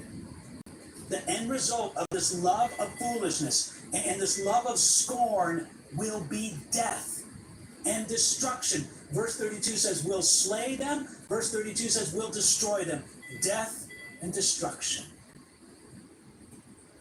John Trapp, that old Puritan commentator, put it like this: that they will eat as they baked, drink as they brewed. They that sow the wind of iniquity shall reap the whirlwind of misery. Because they turned away. They turned to their own way. Now, it doesn't have to be like that. Verse 33, wisdom calls out and says, whoever listens to me will dwell safely. You see, those who do listen to wisdom's call will be secure. They'll be without fear of evil, verse 33 tells us. Their fear of the Lord will result in having no fear of evil. Isn't that a glorious thing? To live without fear of evil? Friends, it can be ours if we will listen to wisdom. Now, at the end here of Proverbs chapter 1, we like to do what we especially like to do, especially in the Old Testament. We like to pay attention to how this chapter might point us to Jesus Christ. And I can think of 3 ways. Number 1, Proverbs chapter 1 can point us to Jesus Christ in realizing that Jesus lived a life of perfect wisdom. Isn't it true? Isn't it amazing as you read the Gospels to see the wisdom of Jesus expressed again and again? Jesus was never put in a situation where he didn't know what to do because he loved and he pursued wisdom. Secondly, Jesus was the true obedient son of David. You know, Solomon, the author of the book of Proverbs, was the son of King David. Well, one of the great messianic titles of Jesus Christ, the Messiah, is the son of David. So you have Solomon, son of David, and you have Jesus Christ, son of David. Friends, Jesus is the perfect son of David, who never fell into sin and foolishness and bad companionship, even as Solomon warned against. Solomon failed to live up to it, not Jesus. Jesus lived up to the wisdom of God. And then thirdly, I love what it says in Colossians, that Jesus Christ himself has become unto us the wisdom of God. Friends, the truest wisdom is found in Jesus himself. And so, look, we're going to study the book of Proverbs. We're going to learn so much. Our lives are going to be better as we make our way chapter by chapter through the book of Proverbs. No doubt about it. But friends, What it needs to do repeatedly is point us to the embodiment of wisdom in all the universe. And that's Jesus Christ, the spotless Son of God. With that, let's receive what dear wisdom has to say to us. The warnings, the blessings. Let's begin it all with the fear of the Lord. That's our prayer, Lord God. That you would help us in every way to truly honor you, reverence you, be in a proper awe of you. You are our God. We love you. We praise you. We want to give you some of the honor that you deserve. And we hope that by properly reverencing you, you'll put us in the right place to not only learn your wisdom, but to live it. Help us to pay attention when dear wisdom calls out to us. We pray this in Jesus' name. Amen.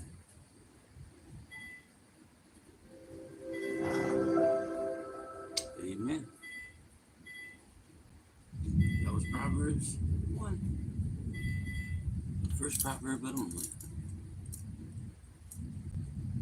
I just found out how to claim nearly $6,000 in relief, and I'm showing you how to get yours before it's gone. Minnie, come see motherfucker.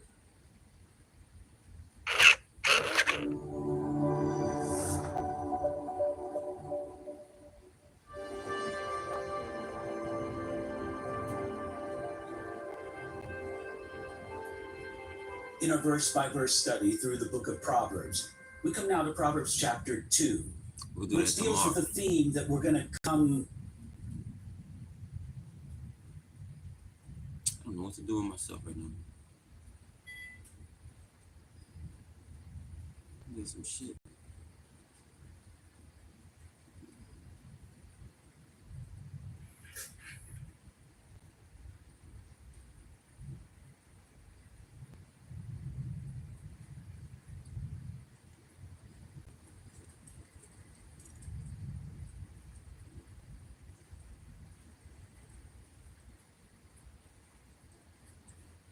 Three superpowers of light, chosen ones you're not using yet.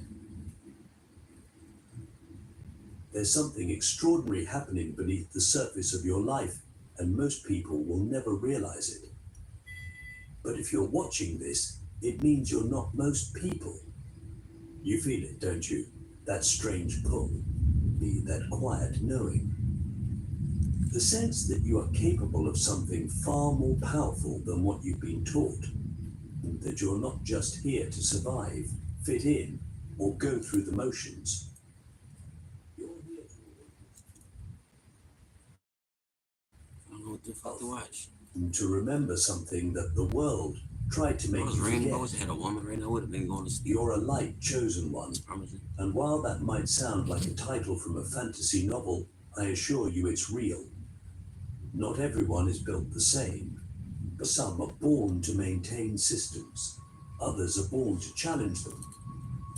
But a rare few are born to rewrite the entire frequency of reality. You are one of those few. And today I'm going to show you how you've been sitting on powers you haven't even begun to use. Let me take you back, before the world told you who to be. Before you were shaped by school, society, fear, and failure. When you were pure awareness, pure presence, and that version of you still exists, it's not lost, it's just buried, under layers of conditioning, trauma, and distraction.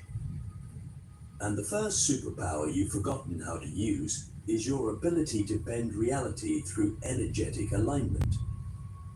I'm not talking about positive thinking or manifesting a car or a lover. I'm talking about your ability to literally reprogram the field around you by shifting your inner frequency. But you've probably felt it before. Those moments when you're so clear, so present, so tuned in that things just start happening. You think of someone and they message you. You follow a gut instinct and it leads to a breakthrough. You release a belief and your entire external world reorganizes itself. That's not coincidence. That's your field speaking. That's your vibration bending time and space. Click subscribe to this channel to get more profound spiritual lessons. But here's why most light chosen ones don't use this power. They still think they have to earn their worth. They still think they need permission to be powerful. They believe that transformation happens through effort, hustle, and struggle. And while those things have their place, they're not what activates this superpower. What activates it is coherence. When your thoughts, emotions, and actions are in alignment with your higher truth, you become a tuning fork for miracles. You don't chase, you attract. You don't force, you flow.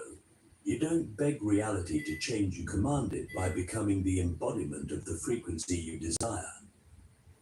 And that leads us into the second superpower you're probably not using, your voice as a vibrational weapon of truth. Let me ask you something that might shake you. When was the last time you spoke with your full soul present? Not to please, not to perform, but to pierce illusions and to break spells, to liberate. Your voice is not just sound, it's spirit in motion. When you speak from your soul, not your ego, you literally shift the energetic architecture of your environment.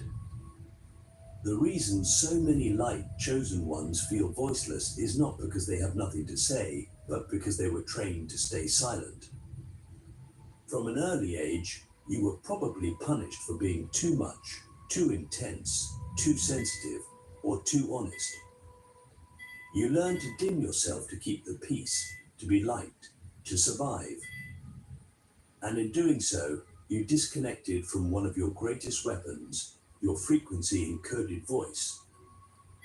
But when you reclaim that voice, when you speak with conviction, clarity, and truth, you don't just express yourself, you activate others. You awaken dormant codes in people. You remind them of what they forgot. This is why your words matter, not just what you say, but the energy behind it.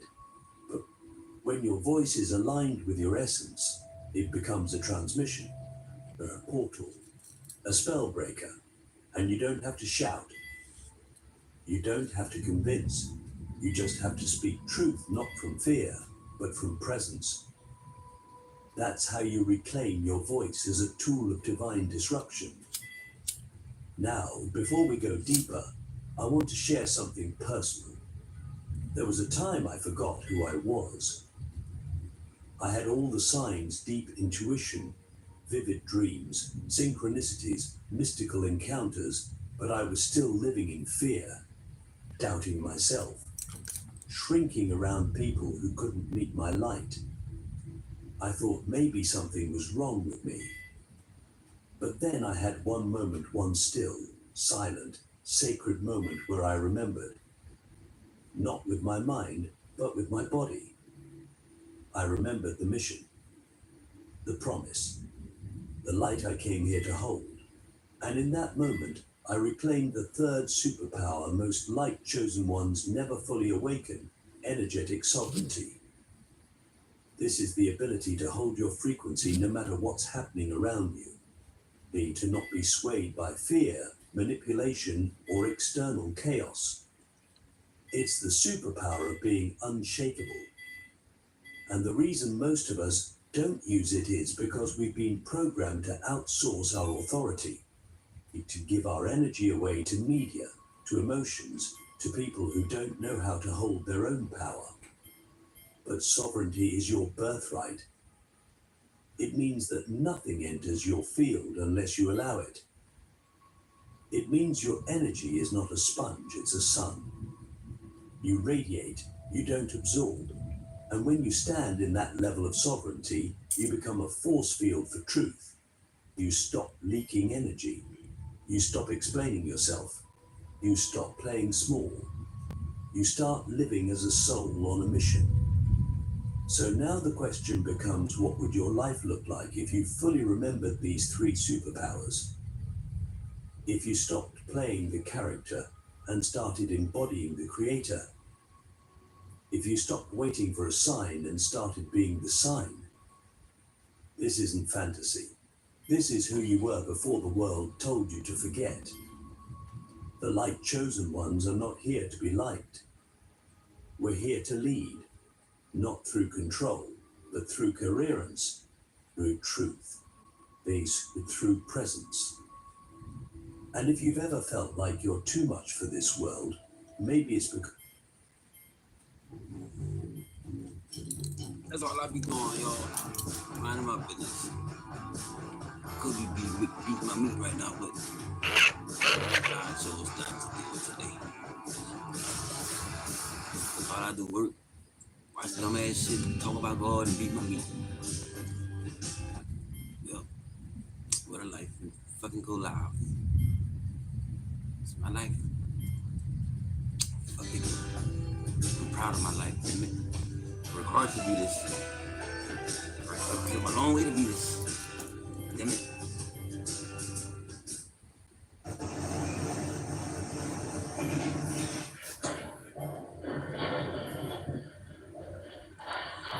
Took a long goddamn time to become nothing in my life, god damn it.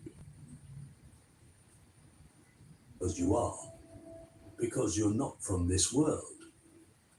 You're here to remake it, awakening the architect within, how to use your light to reshape reality from the inside out. There comes a point in your journey where you stop looking for external confirmation of who you are. You stop asking the world to tell you your value, your worth, your path. You begin to feel it, not as an idea, but as a living pulse in your chest, an ache in your soul that whispers, you didn't come here to follow blueprints. You came here to build them. That's what it means to be an architect of light. Not someone who waits for permission to create, but someone who remembers that creation is your nature. You are not the effect of this world, you are the cause. And when you truly awaken to that truth, you stop reacting to life and start recalibrating it from the inside out. Most people never realize they're creators. They live in reaction loops, responding to stimuli, shaped by fear, bouncing between belief systems that were never theirs to begin with. But you, the light chosen one, were born with an internal compass that refuses to let you sleep through your own destiny. That compass is your awareness.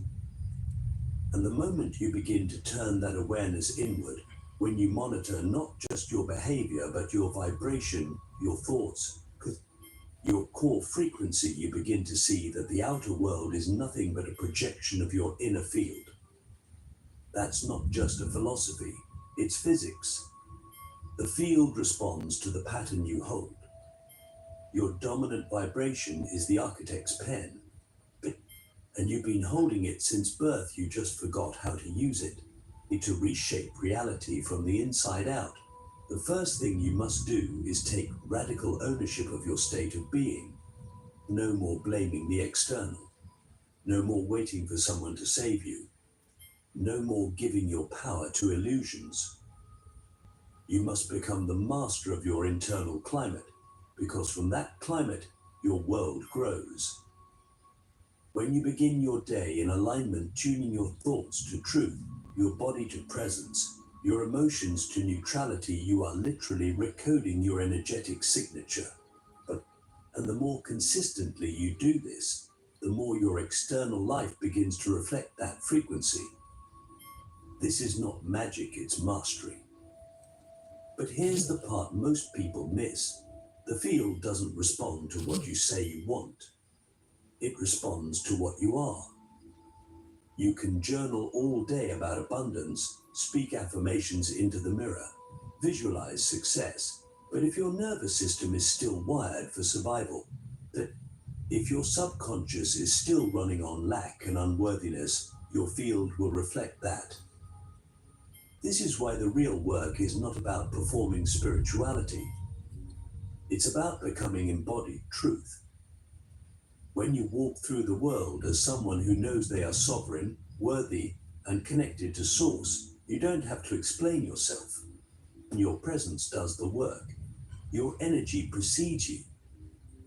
You become a living broadcast of what's possible when a soul remembers its origin. And once you're anchored in that inner coherence, you begin to move differently. You no longer tolerate environments that drain you. You no longer entertain conversations that diminish your spirit. You no longer chase relationships that require you to abandon your essence. Instead, you magnetize. You draw in people, places, and opportunities that match your frequency, not because you're lucky, but because you've calibrated your field to wholeness. This is the power of the architect within you. You don't need to control the external when you own the internal. But let me be clear, this isn't about bypassing pain or pretending to be high vibe all the time. The real architect doesn't avoid shadow, they integrate it. They sit with discomfort, not as victims, but as alchemists. They know that pain is not the enemy, it's the portal. Every wound is an entry point into deeper embodiment. Every trigger is a map to a place within you that's asking to be met with compassion. And when you meet those places fully, without judgment, without resistance, you transmute them. You liberate the energy that was once locked in fear, and you redirect it into creation.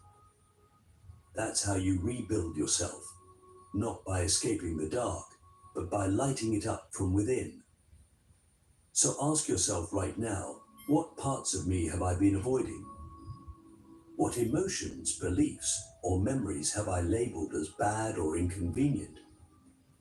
What if those are the exact energies I need to reclaim in order to become whole? You see, the light chosen one is not here to be perfect. You're here to be real, and realness means you're willing to hold light and dark in the same breath. It means you've stopped trying to be above it all and started owning the fact that you are both the storm and the stillness.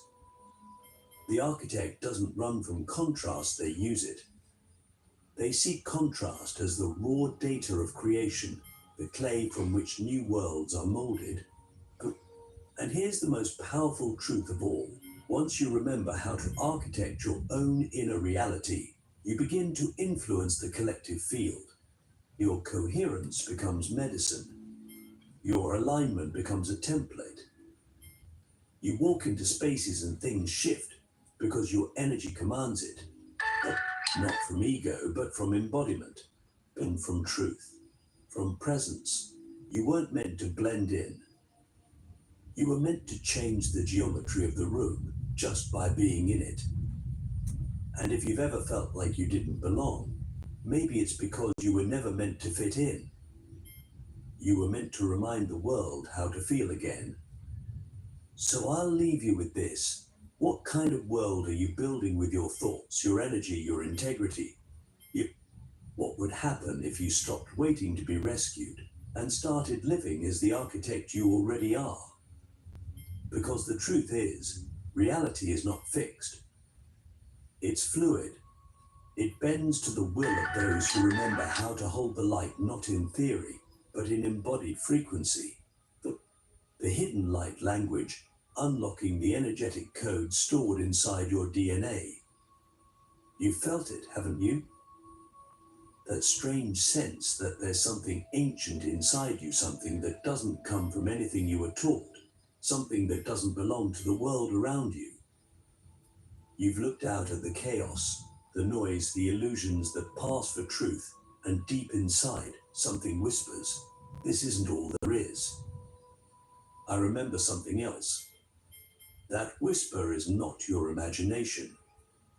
It's the echo of your original self. It's the voice of your light codes calling you home. And now it's time to unlock them. You see, you're not just a body, you're not just a mind. You are a multidimensional being encoded with frequencies, patterns, and intelligence far beyond what most people ever access. Your DNA isn't just biological, It's vibrational. It holds dormant codes, cosmic memories, and light language that has been literally waiting for you to arrive at this moment of awareness so it can begin to activate. These codes are not activated through logic. They're activated through resonance. Let me explain.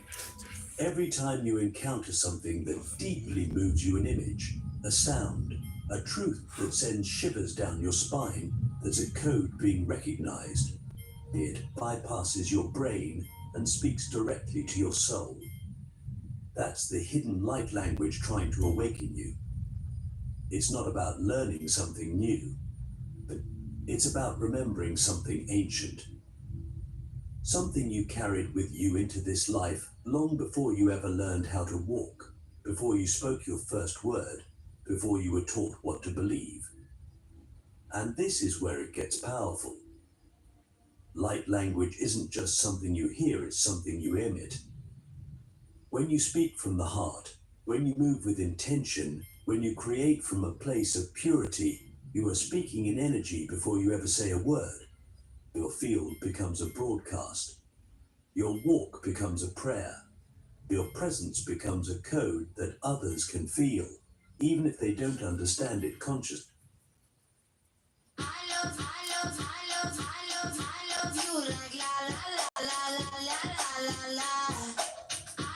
Let's give y'all some quick shit. I be on. I'm about to get off this bitch though.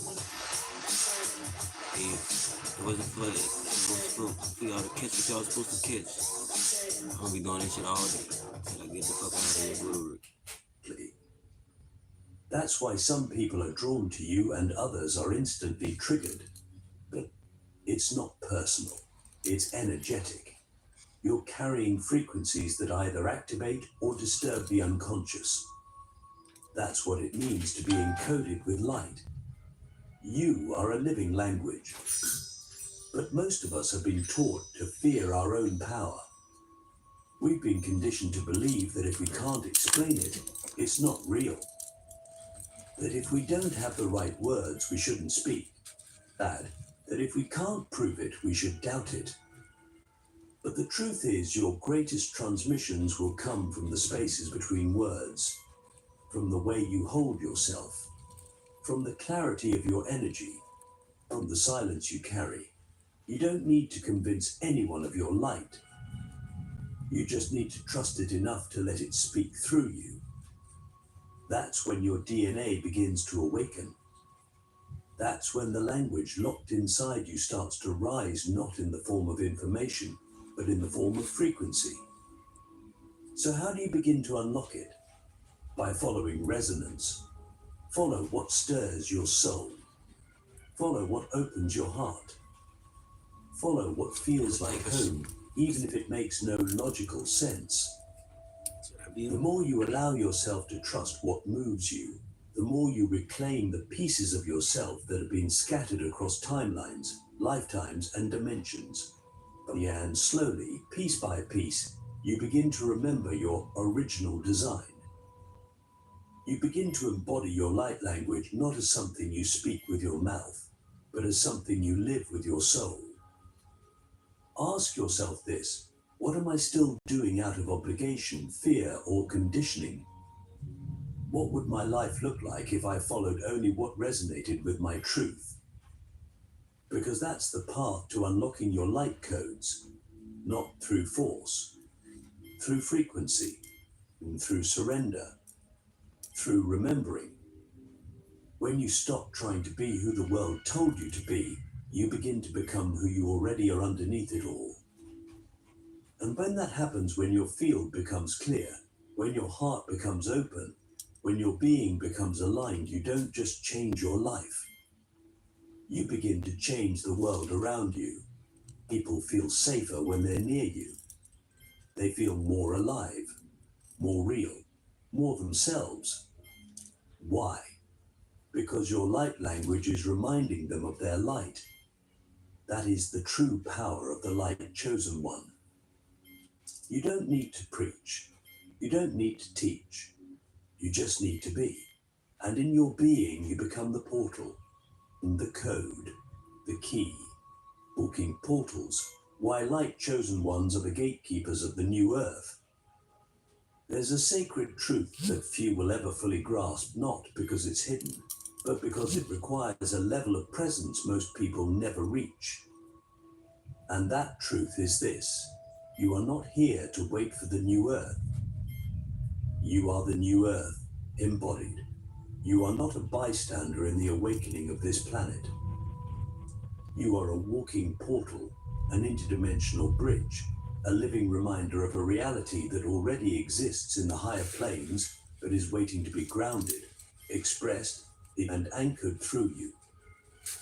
That's why things have always felt different for you, why you've struggled to fit into systems that were never designed to hold your frequency.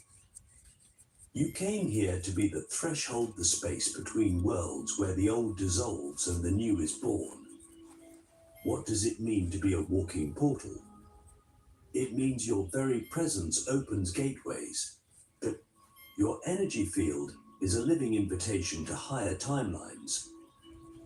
It means people come into contact with you and begin to shift, sometimes gently, sometimes violently, because your frequency disrupts their illusions. But you walk into a room and it feels like something invisible just changed. You don't even have to speak. Your field speaks for you. That's why you've always felt like your energy was too much or too intense. It wasn't too much, it was designed to break down density. You were never meant to dim. You were meant to transmit. But with that level of energetic power comes responsibility. Not in the moral sense, but in the energetic sense. You are now being asked to hold your field with intention, to stop leaking your light into people and situations that no longer align, to stop explaining your truth to those committed to misunderstanding it, and to stop waiting for the world to validate your path. Because the truth is, the world won't understand you until it begins to remember itself. And you are the mirror. You are the memory. You are the reminder of what it means to live in full coherence with soul. This is why your presence is sacred. When you walk with awareness, you're not just moving through space, you're activating it.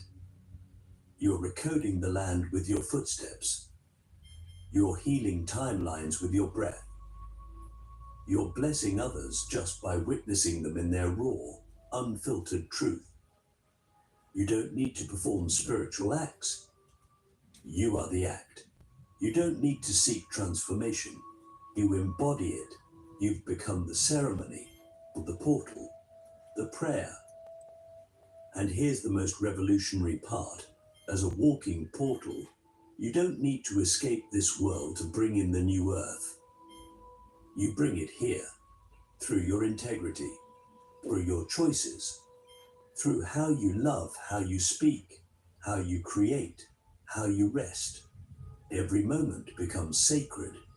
Every interaction becomes an opportunity to hold a higher vibration. You are no longer playing the game of separation. You're walking as unity consciousness in human form. But ask yourself this: where am I still living as if I'm powerless? Where am I still acting like the portal is out there instead of recognizing that it's me? Because the moment you own that you are the gatekeeper, everything changes. You stop waiting for signs. You become the sign. You stop chasing purpose. You embody purpose. You stop searching for the divine. You realize it's always been pulsing through your own skin, your own breath, your own being. That's what it means to be chosen, not because you're above others, but because you chose to remember when it would have been easier to forget. So now, the invitation is clear. Walk with intention. Speak with vibration. Love with clarity. But create with fire. And most of all, remember, you are not here to escape this world. You are here to remake it, breath by breath, thought by thought, frequency by frequency. This is the new earth, not a place, but a presence. And you are its gate. Man, fucking Because in the end, bro. the greatest power of the light chosen ones was never in what we did. It was always in what we became. I just found out how to claim nearly $6,000 in relief, and I'm showing you how to get yours before it's gone. The Gov owes you $5,800, but if you don't claim it, it's gone forever. If you're struggling with groceries, gas, rent, or bills, you need to listen to what I have to say. Right now, they're quietly handing out $5,800 spending cards to everyday Americans to help with rising costs. But it's being kept on the down low. I hate that fucking thing. Because every unpaid amount. I hate this one.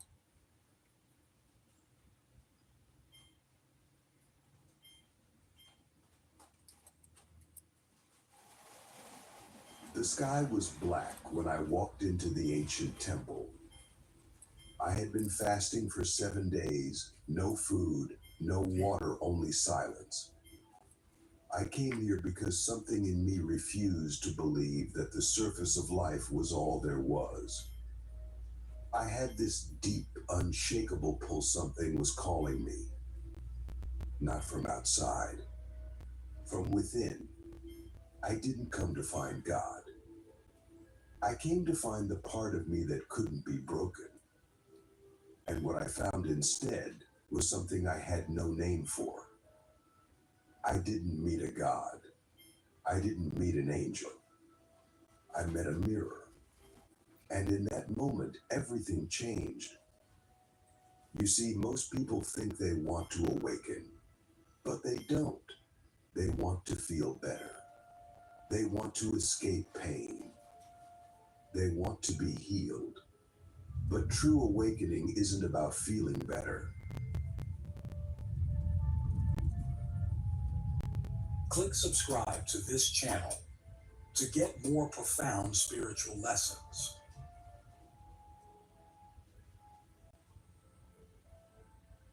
It's about seeing everything, even the things you've tried to hide from your whole life. And that's exactly what makes the mirror chosen one so rare. Only 0.01% of the population carries this frequency. It's not because others aren't worthy. It's because very few are willing to see it all. And once you see it, you can never go back. The mirror chosen ones are not here to be worshipped. They're not here to be adored. They're not here to be influencers, saviors, healers, or teachers in the traditional sense. They are here for one thing, to reflect truth. Raw, unfiltered, soul-shaking truth. And that's why the world either clings to them or runs from them. Because when you're around a mirror chosen one, you feel seen. Not just your Instagram self, your real self. The parts of you you've buried. The parts you've polished. The parts you've lied to yourself about. When you're in their presence, something inside of you begins to crack, not because they're trying to fix you, but because their energy dismantles illusion without effort. They are the sacred disruptors, the human mirrors, the walking awakeners. And if you're still watching this, there's a reason. This isn't a video you accidentally clicked on. This is a soul transmission. Because maybe, just maybe, you are one of them. But here's the twist. If you are, your life has probably felt like a contradiction. You felt invisible, but also like people project onto you constantly.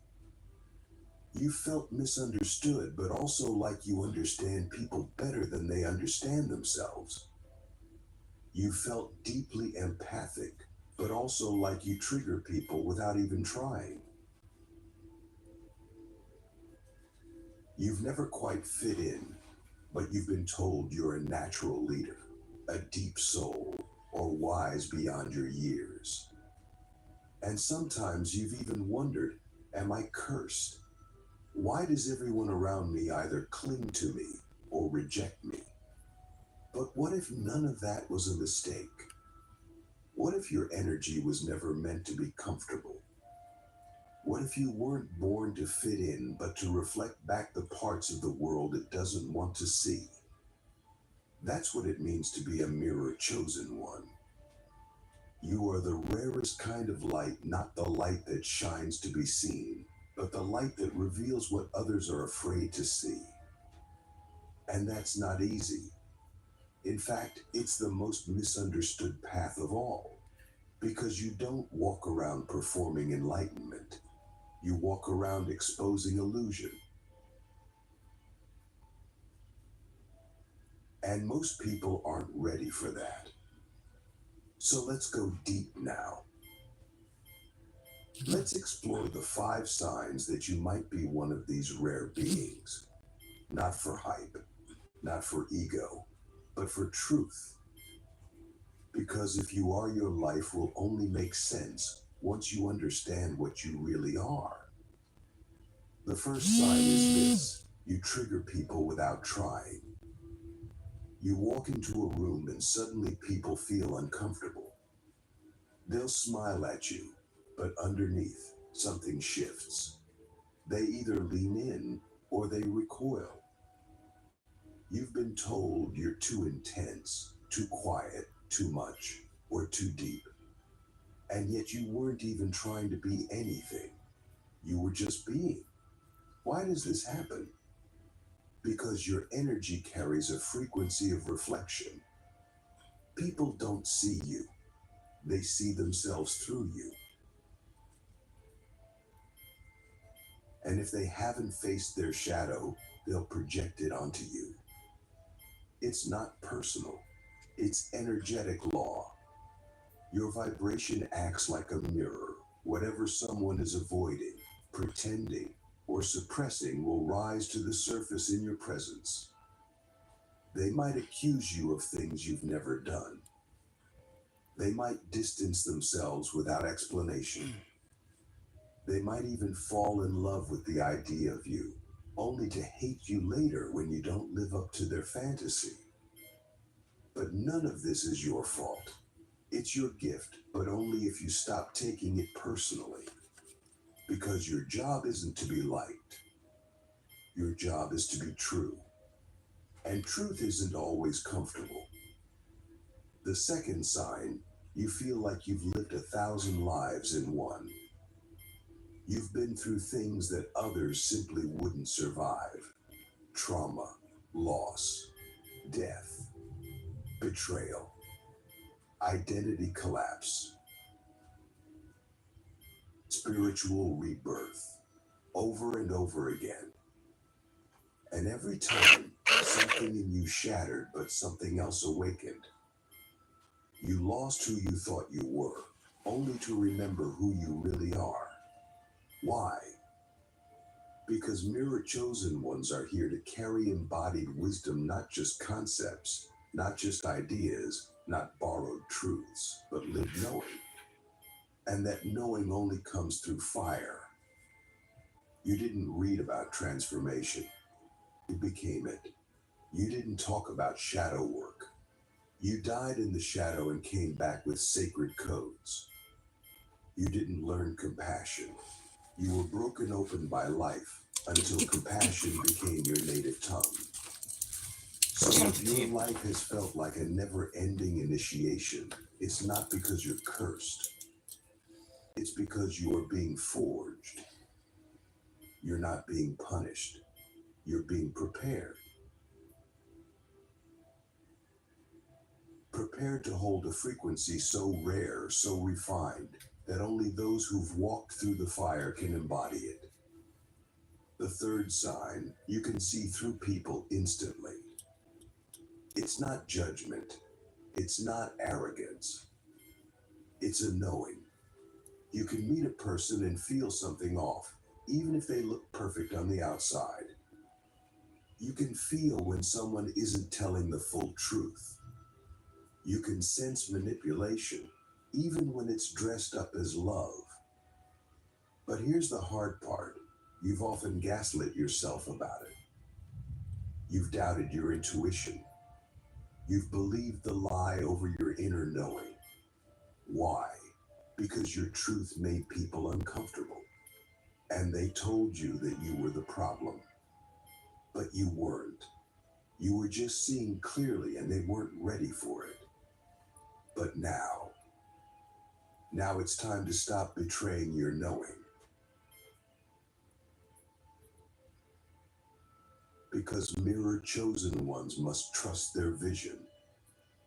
Not because they're better, but because their vision is part of the medicine they carry.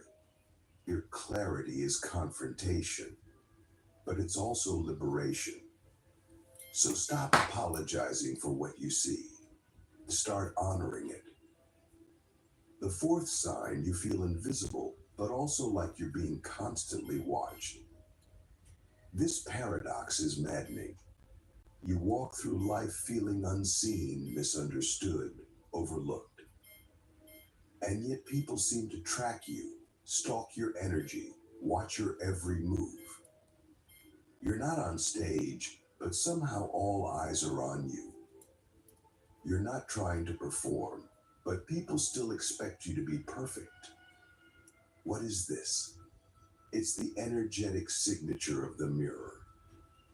You reflect what people can't see in themselves. So they either ignore you because you make them uncomfortable, or they obsess over you because they want to become what you reflect. But here's the danger. Both responses are distortions. Neither one is truth, because you are not here to be invisible or idolized. You are here to be clear. So stop trying to be seen. Stop trying to be understood. Start being aligned. Start being whole. Start being the mirror without needing others to like what they see. And finally, the fifth sign, you are here to awaken others by being fully yourself. Not by preaching. Not by fixing. Not by saving. But by simply being the frequency of truth, love, and clarity in human form. Your presence is the portal. Your life is the sermon. Your embodiment is the message. But you must understand, this path is lonely until it's not. You will lose people. You will be misunderstood. You will feel like no one gets you. But eventually, the others will find you. The ones who aren't afraid to see themselves. The ones who are ready to wake up. The ones who don't need you to be anything but true. And when that happens, your field becomes undeniable. You stop walking alone. You start walking together. Mirror to mirror. Soul to soul. Light to light. So I ask you now, are you ready to stop hiding? Are you ready to stop apologizing for your clarity? Are you ready to stop playing small to make others comfortable? Because the world doesn't need more comfort. It needs more truth. And you, mirror chosen one, are the truth embodied. It's time to remember. It's time to reflect. It's time to rise. You are not here to be liked. You are here to be a mirror. And that, my friend, is the rarest gift of all. You're still here. That tells me everything I need to know. You didn't just resonate with the first part, you remembered something. Not with your mind, with your essence. Because this path, the path of the mirror chosen one, isn't something you choose with logic. It chooses you through frequency. And now that you've remembered, now